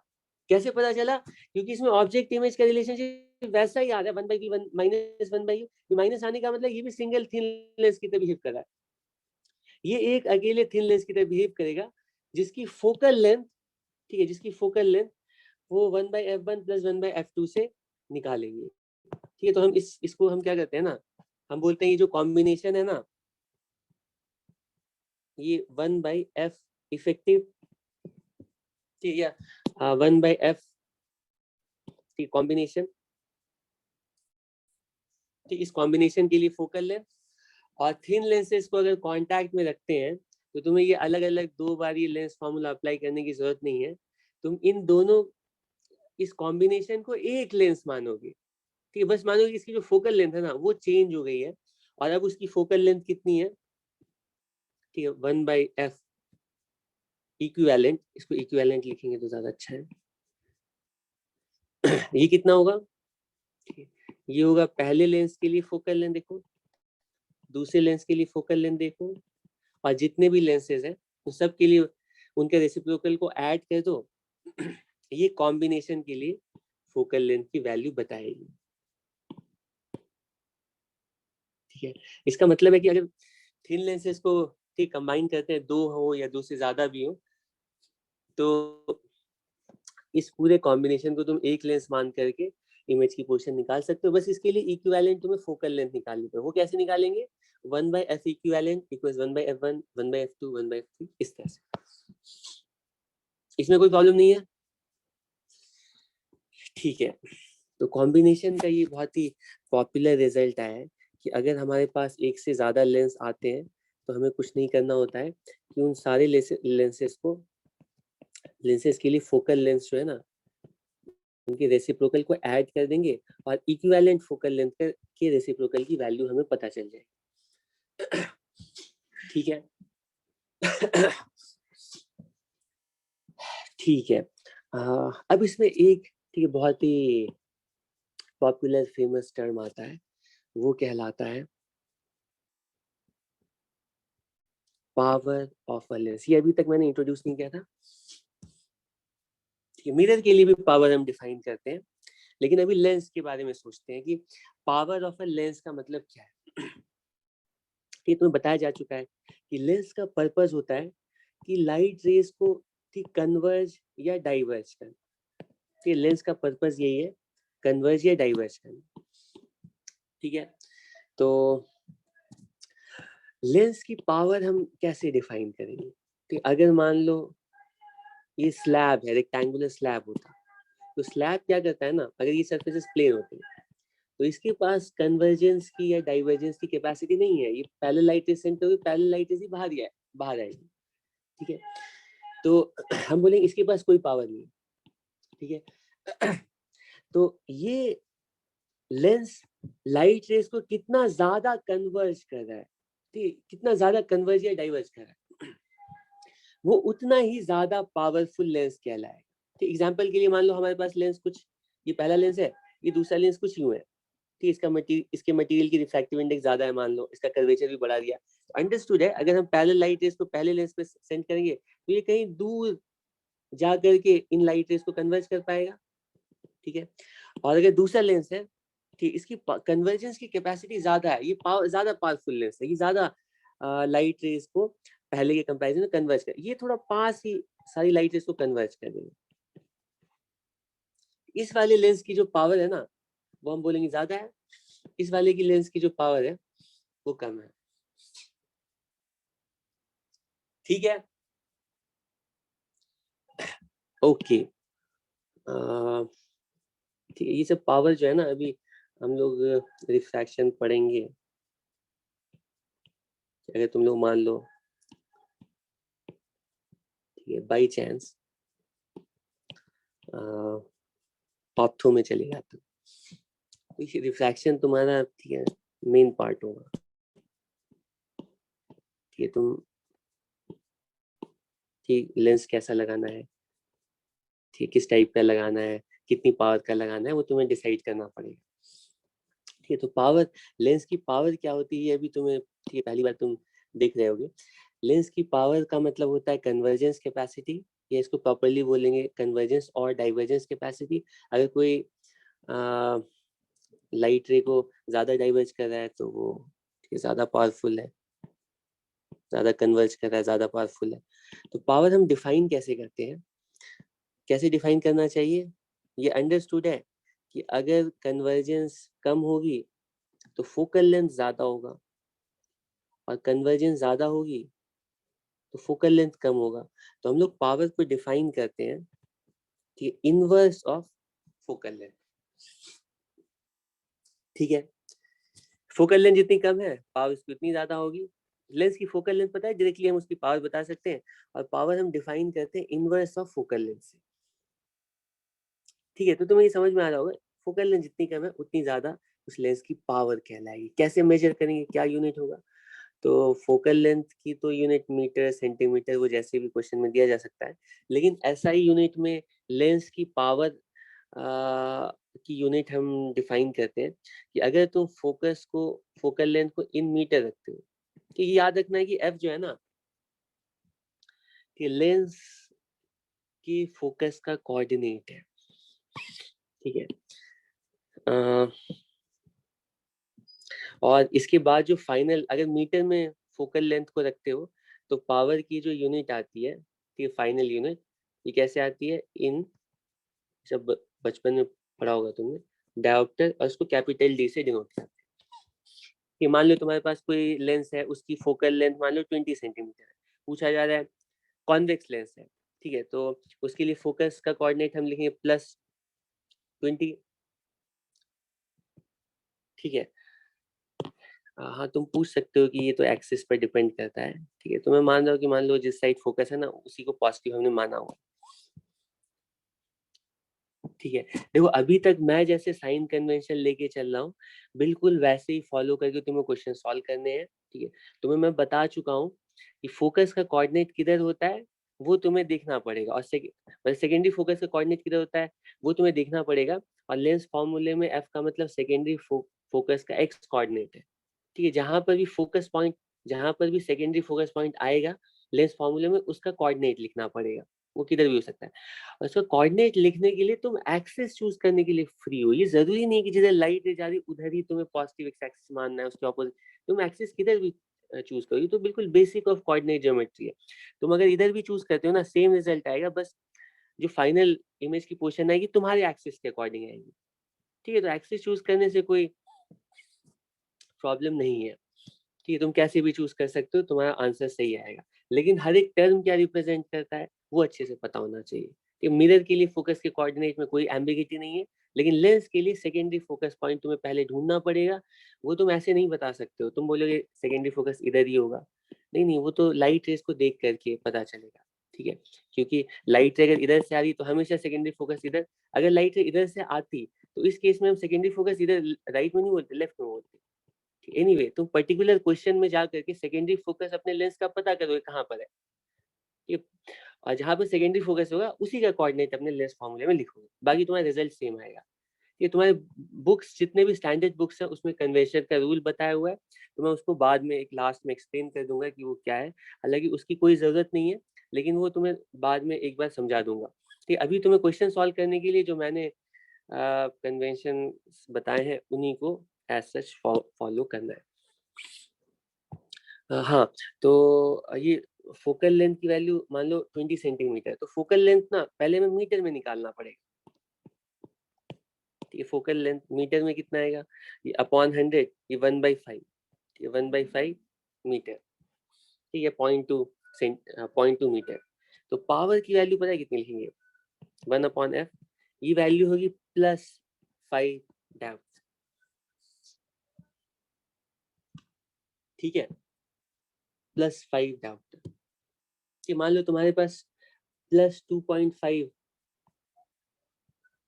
का लेंस तुम यूज करते हो, ठीक है, अपने ग्लासेस में मान लो तुम +2.5 डायोप्टर का लेंस यूज करते हो, तो उस केस में तुम्हारे लेंस की जो फोकल लेंथ है वो पता है कितनी, 40 सेंटीमीटर, ठीक है, इसको तुम पता कर लेना, तो चेक कर सकते हो।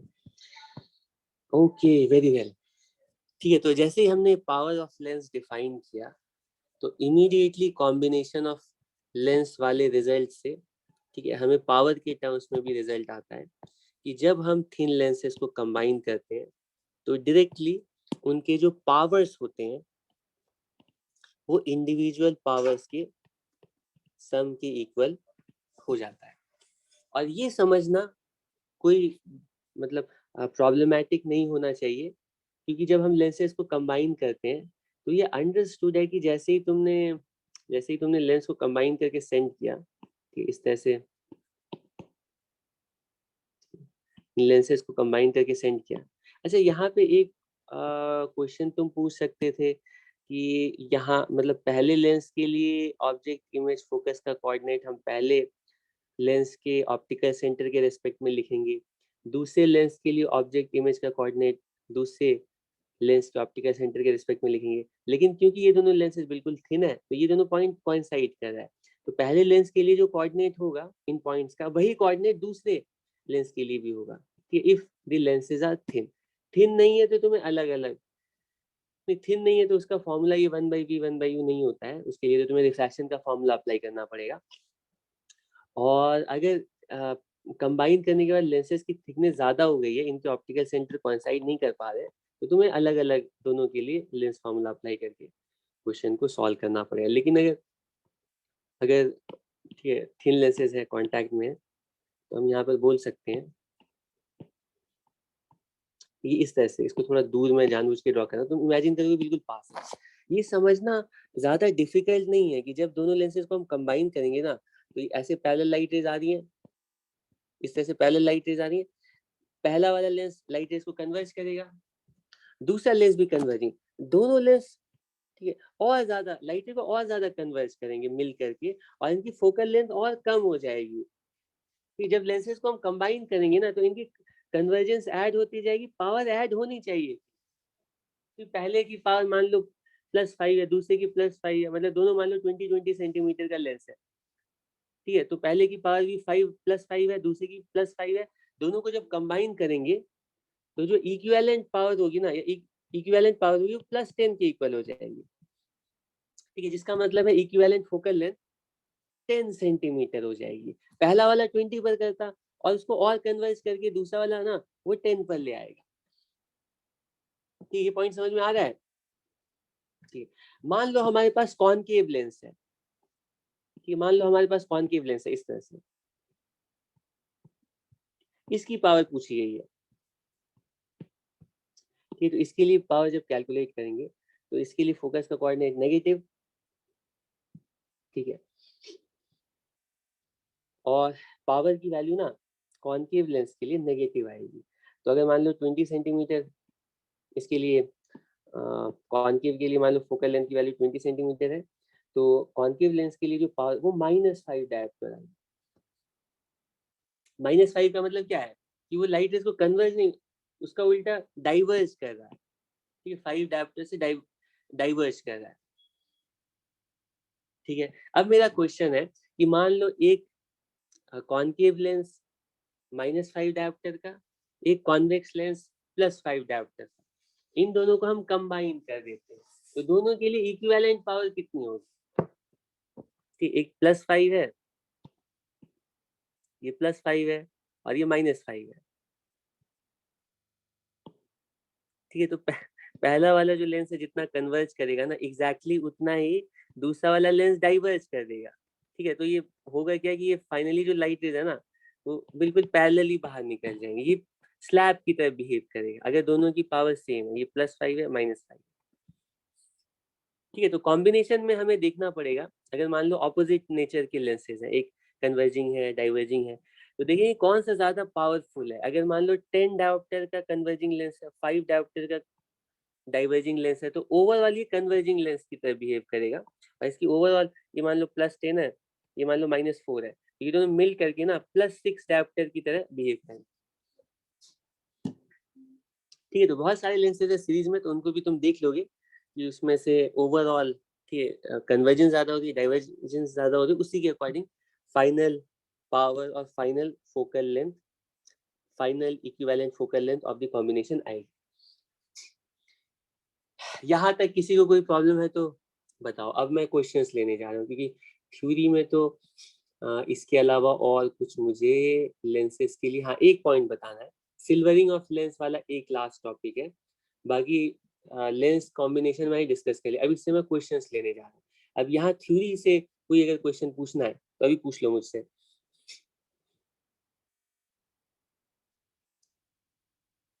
ठीक, सिल्वरिंग भी है और डिस्प्लेसमेंट फॉर्मूला भी, वो भी डिस्कस करेंगे, वो दोनों छोटे छोटे टॉपिक्स हैं। लेकिन अभी वाली क्लास में ये बहुत सारी चीजें लेंसेज के बारे में डिस्कस की, इंपॉर्टेंट क्लास की, इसको अच्छे से रिवाइज करना वरना भूल जाओगे। हाँ, लेंस कॉम्बिनेशन में कुछ पूछना है? ठीक है ठीक है ठीक है, चलो आगे चलते हैं और क्वेश्चंस ये मैं अब खत्म करूंगा थोड़ी देर में, 11 बजे या और 5 मिनट। कुछ क्वेश्चंस ले लेते हैं वरना ये थ्योरी पढ़ने उतना यूजफुल नहीं हो पाएगा। ठीक है, तो हमें क्वेश्चन में कहा गया है कि हमारे पास एक लेंस है ऑफ फोकल लेंथ ये 20 सेंटीमीटर, ये हमारे पास कॉन्वेक्स लेंस है, ये हमारे पास कॉन्वेक्स लेंस है।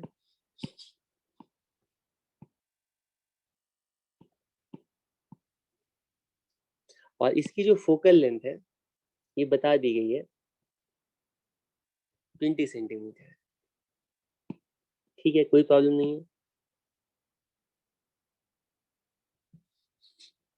एक convex lens +20 centimetre focal length.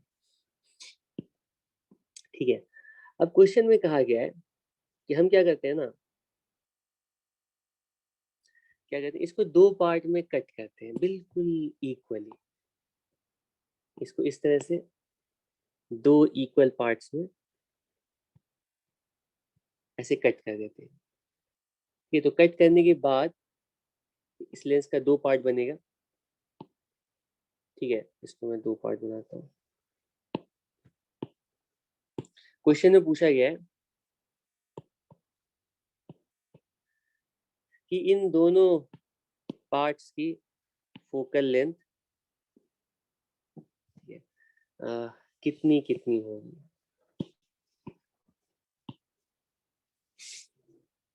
इन दोनों पार्ट्स के लिए फोकल लेंथ पता लगाओ।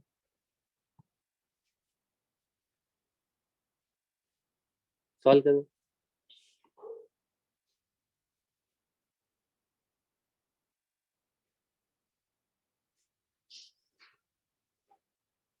इन दोनों इंडिविजुअल लेंसेज की फोकल लेंथ कितनी होगी, कैसे पता लगाएंगे? इसको बिल्कुल इक्वल हाफ्स में डिवाइड किया और ये बता दिया गया है कि ये जो लेंस है ना ये इक्वी बाई कॉन्वेक्स लेंस था, जब डिवाइड करेंगे तो ये प्लानो कॉन्वेक्स लेंस बन जाएगा। इन दोनों की इंडिविजुअल फोकल लेंस कितनी कितनी हो जाएंगी।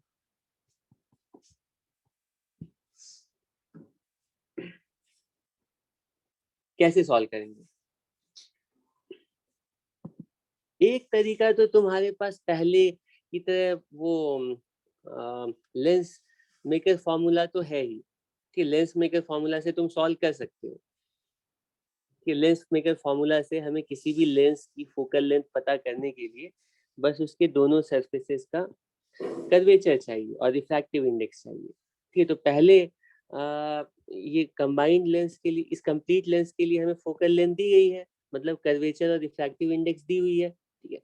तो उसको यूज करके तुम कर्वेचर पता लगाओ, रिफ्रैक्टिव इंडेक्स पता लगाओ, और फिर इन दोनों लेंस के लिए भी लेंस मेकर फॉर्मूला अप्लाई करके कि 1/f equals μ21 -1 1/r1 star minus 1/r2 star, ऐसे तुम फोकल लेंथ निकाल सकते हो, ठीक है, इन दोनों इंडिविजुअल लेंसेज के लिए भी। ठीक है, चलो वैसे ही पहले ट्राई करते हैं, फिर सोचते हैं क्या कोई और मेथड भी हो सकता है।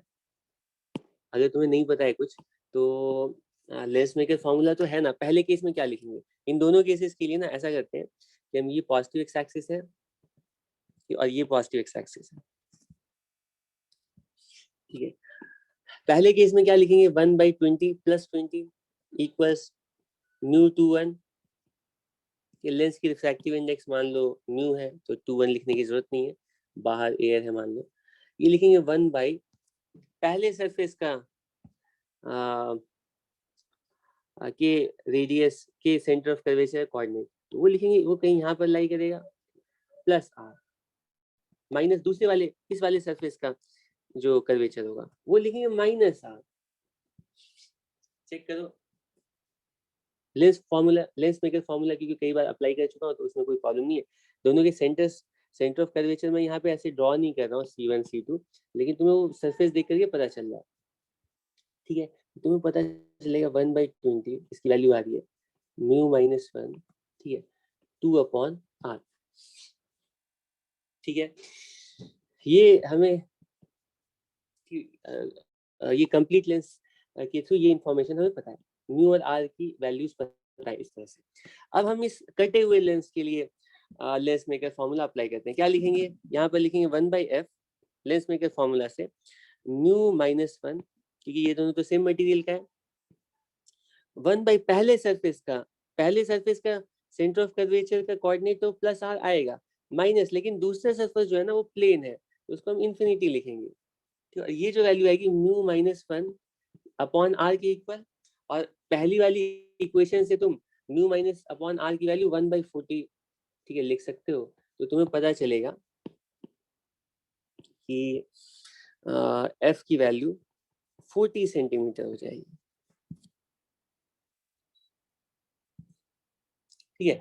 तो जो पहला लेंस था उसकी मतलब कंप्लीट लेंस की तो कन्वर्जेंस या फोकल लेंथ 20 सेंटीमीटर, लेकिन इसके आधे लेंस की जो फोकल लेंथ होगी, ये तुम कॉमन सेंस से कह सकते हो कि ये जो कंप्लीट लेंस है ना, इसके दोनों सरफेसेस मिल करके कि इतना कन्वर्जेंस प्रोड्यूस कर रहे हैं जिससे लाइट रे 20 सेंटीमीटर पर कन्वर्ज कर रही है, ठीक है। लेकिन अगर इसका आधा पार्ट लेंगे तो डेफिनेटली कन्वर्जेंस रिड्यूस होगी, और ये लाइट रे 20 पर नहीं और दूर जा करके कन्वर्ज करेंगे। एग्जैक्टली कहाँ पर करेंगे वो लेंस मेकर फॉर्मूला से पता चला, 40 सेंटीमीटर पर कन्वर्ज करेंगे। एक तरीका तो ये है ही सॉल्व करने का, कि अदरवाइज तुमने कॉम्बिनेशन तो पढ़ा हुआ है ना, लेंस फॉर्मूला अप्लाई करने की क्या जरूरत है, कि कॉम्बिनेशन तो तुमने पढ़ा हुआ है, तुम कॉम्बिनेशन के लेंस के कॉम्बिनेशन से भी एग्जैक्टली बता सकते हो कि इन दोनों इंडिविजुअल, मतलब कोई लेंस मेकर फॉर्मूला अप्लाई करने की जरूरत नहीं है, कि डायरेक्टली बता सकते हो कि फोकल लेंथ कितनी कितनी होगी। मैं कह रहा हूँ कंप्लीट लेंस के लिए फोकल लेंथ मान लो f0 है, चलो इसको f0 मान, ठीक है।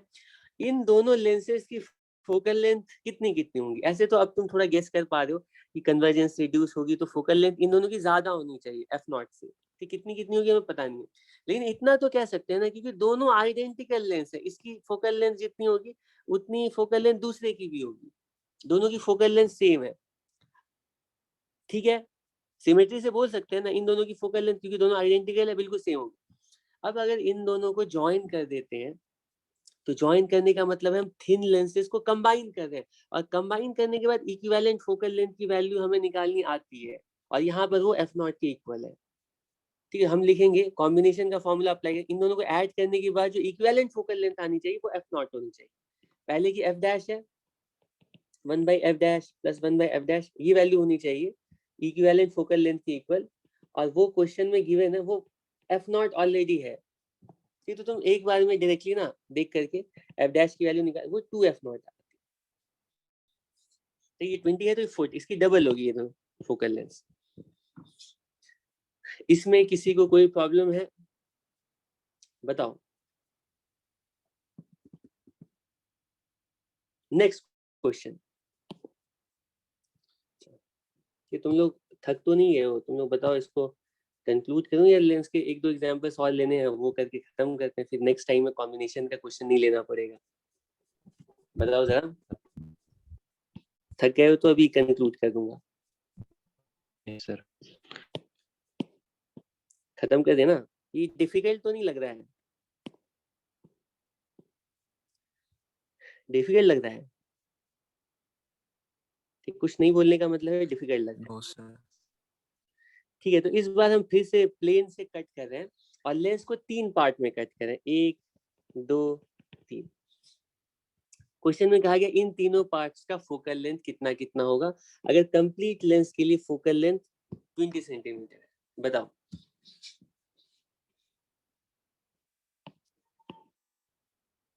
बताओ।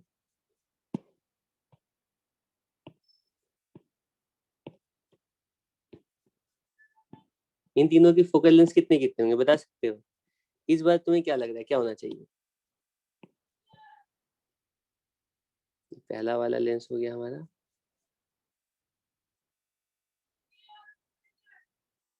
ठीक है, ये दूसरा वाला पार्ट हो गया। कितना कितना होगा बताओ? आवाज नहीं आ रही, और जोर से बोलो।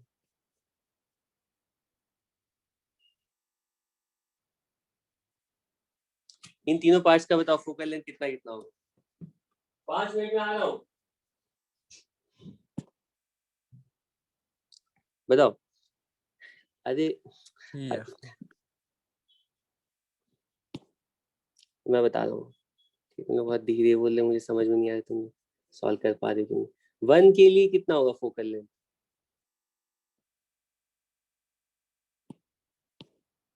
ये प्लस,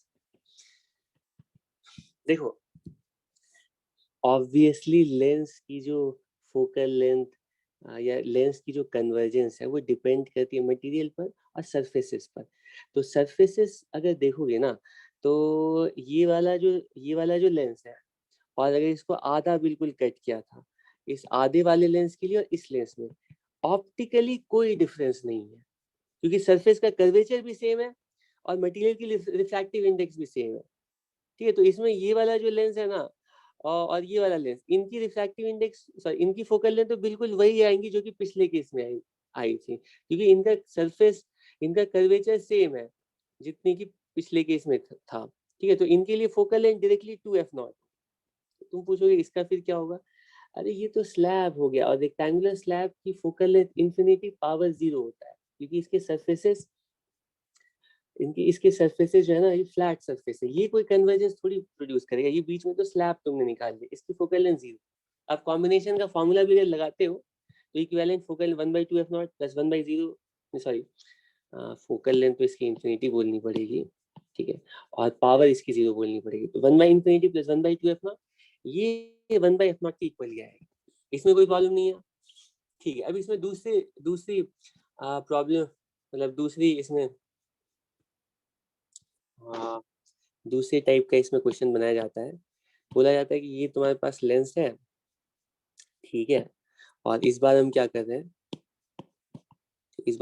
हैं, कुछ इस तरह से डिवाइड कर रहे हैं। ये सब अलग अलग मीडियम्स है, ठीक है, ये कुछ अलग मीडियम है, ये कुछ अलग मीडियम है, और पहला वाला कुछ अलग, दूसरा वाला कुछ अलग है। सबकी रिफ्रैक्टिव इंडेक्स μ1 μ2 μ3। क्वेश्चन में पूछा जाता है कि इसके सामने हमने एक ऑब्जेक्ट को रख दिया। ये सारे क्वेश्चन बिल्कुल कॉमन सेंस के, लॉजिक के, थ्योरी तो कंप्लीट है, इन सब क्वेश्चन को तुम खुद से आंसर कर सकते हो। इसके सामने अगर हम कोई ऑब्जेक्ट रखते हैं, इस लेंस के थ्रू कितनी इमेजेस फॉर्म हुई?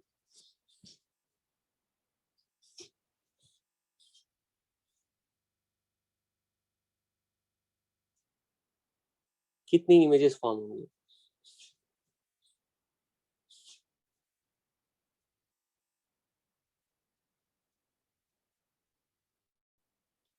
बताओ।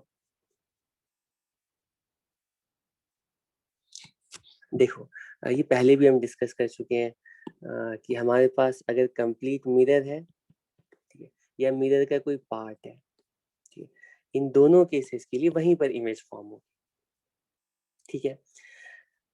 उसी तरह से कंप्लीट लेंस हो, ये हमारे पास कंप्लीट लेंस हो, या लेंस का कोई पार्ट हो इतना सा, ठीक है, तो इमेज अलग जगह थोड़ी फॉर्म होगी, क्योंकि बिल्कुल थिन लेंस है। आइडियल केस में बोलेंगे सारी लाइटें जो इस पे फॉलो रही ना, ये सारी लाइटें, ठीक है, सेम पॉइंट पर कन्वर्ज होंगी। इसकी इमेज कुछ यहाँ पर, इसको देखने के लिए ऑब्जर्वर यहाँ पर रहेगा।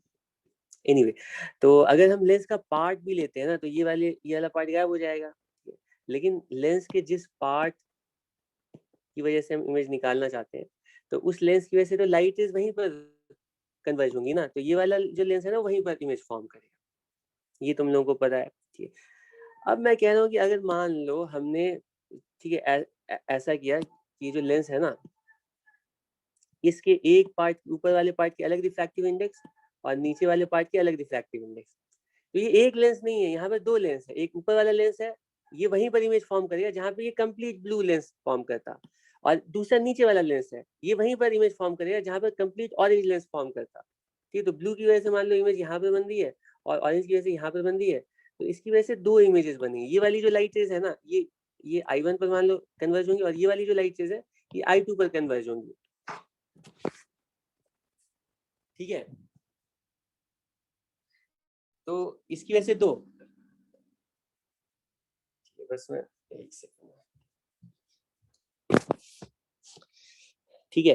तो अब इसी में क्वेश्चन पूछा जा सकता है कि ये इस तरह से ऐसे चार ऐसे μ1 μ2 μ3 μ4 ऐसे लगा दिया गया है, कितनी इमेजेस बनेंगी? 4 इमेजेस बनेंगी अगर चारों अलग अलग लेंस है, ठीक है। अगर चार अलग अलग लेंस है तो 4 इमेजेस। अब दूसरा पॉइंट बताए, ये तो इस तरह से डाइसेक्ट करने के बाद बताया, इस तरह से अगर मान लो इसको यूं अगर लेंस को रखा जाता है, यूं अगर लेंस को कुछ इस तरह से रखा जाता है, ये पहला लेंस है, यहाँ पे दूसरा लेंस है, ठीक, इसकी रिफ्रैक्टिव इंडेक्स अलग है, ये अलग है, तो ये दोनों मिल करके एक ही लेंस कहलाएंगे, कि पहले की वजह से इमेज कहीं वो दूसरे के लिए ऑब्जेक्ट, तो ये दोनों मिल करके एक लेंस है और इसकी एक इमेज फॉर्म होगी, ठीक। तो इस तरह से लॉन्गिट्यूडनली अगर कट किया है, ठीक, ऐसे ज्वाइन किया है, तो ये कॉम्बिनेशन ऑफ लेंस है, और ऐसे ठीक ट्रांसवर्स डायरेक्शन में ऐसे कट किया है, ठीक है, तो फिर ये अलग अलग लेंस है। तो तुम देख सकते हो यहाँ पर कितने इमेजेस होंगे, तो यहाँ पे दो लेंस है हमारे पास, एक ये वाला कॉम्बिनेशन, ये एक अकेला लेंस कहलाएगा, ठीक है, और ये एक लेंस है और ये दूसरा लेंस है, तो इसकी वजह से दो इमेजेस फॉर्म होगी। कहाँ कहाँ पर होगी, तो वो हम कैलकुलेट कर सकते हैं।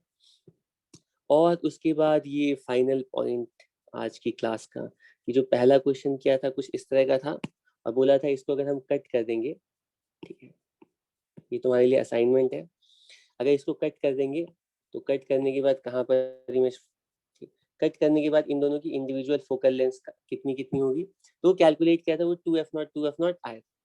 अब मेरा क्वेश्चन है, मान लो इसकी फोकल लेंथ f0 है, ठीक है, 20 सेंटीमीटर, तो इन दोनों की 40 हो गई थी, ठीक है। अब मैं बोल रहा हूँ कि इनको ना हम क्या करते हैं, ये जो आधा काट दिया ना इस लेंस को, 20 सेंटीमीटर का लेंस था, तो इनकी दोनों पार्ट्स की जो फोकल लेंथ है वो 44। अब मैं कह रहा हूँ इसको ऐसे कंबाइन कर दिया, अब कितनी होगी फोकल लेंथ, क्या लगता है तुम्हें, क्या लगता है?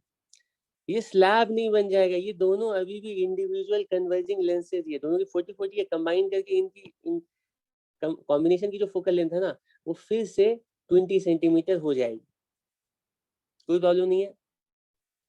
तो क्वेश्चन में कहा गया है कि अगर ग्लास की रिफ्रैक्टिव इंडेक्स 1.5 है, वाटर की रिफ्रैक्टिव इंडेक्स 4/3 है, हम इनके बीच में यूं वाटर रख देते हैं, ये वाटर, तो अब इस कॉम्बिनेशन की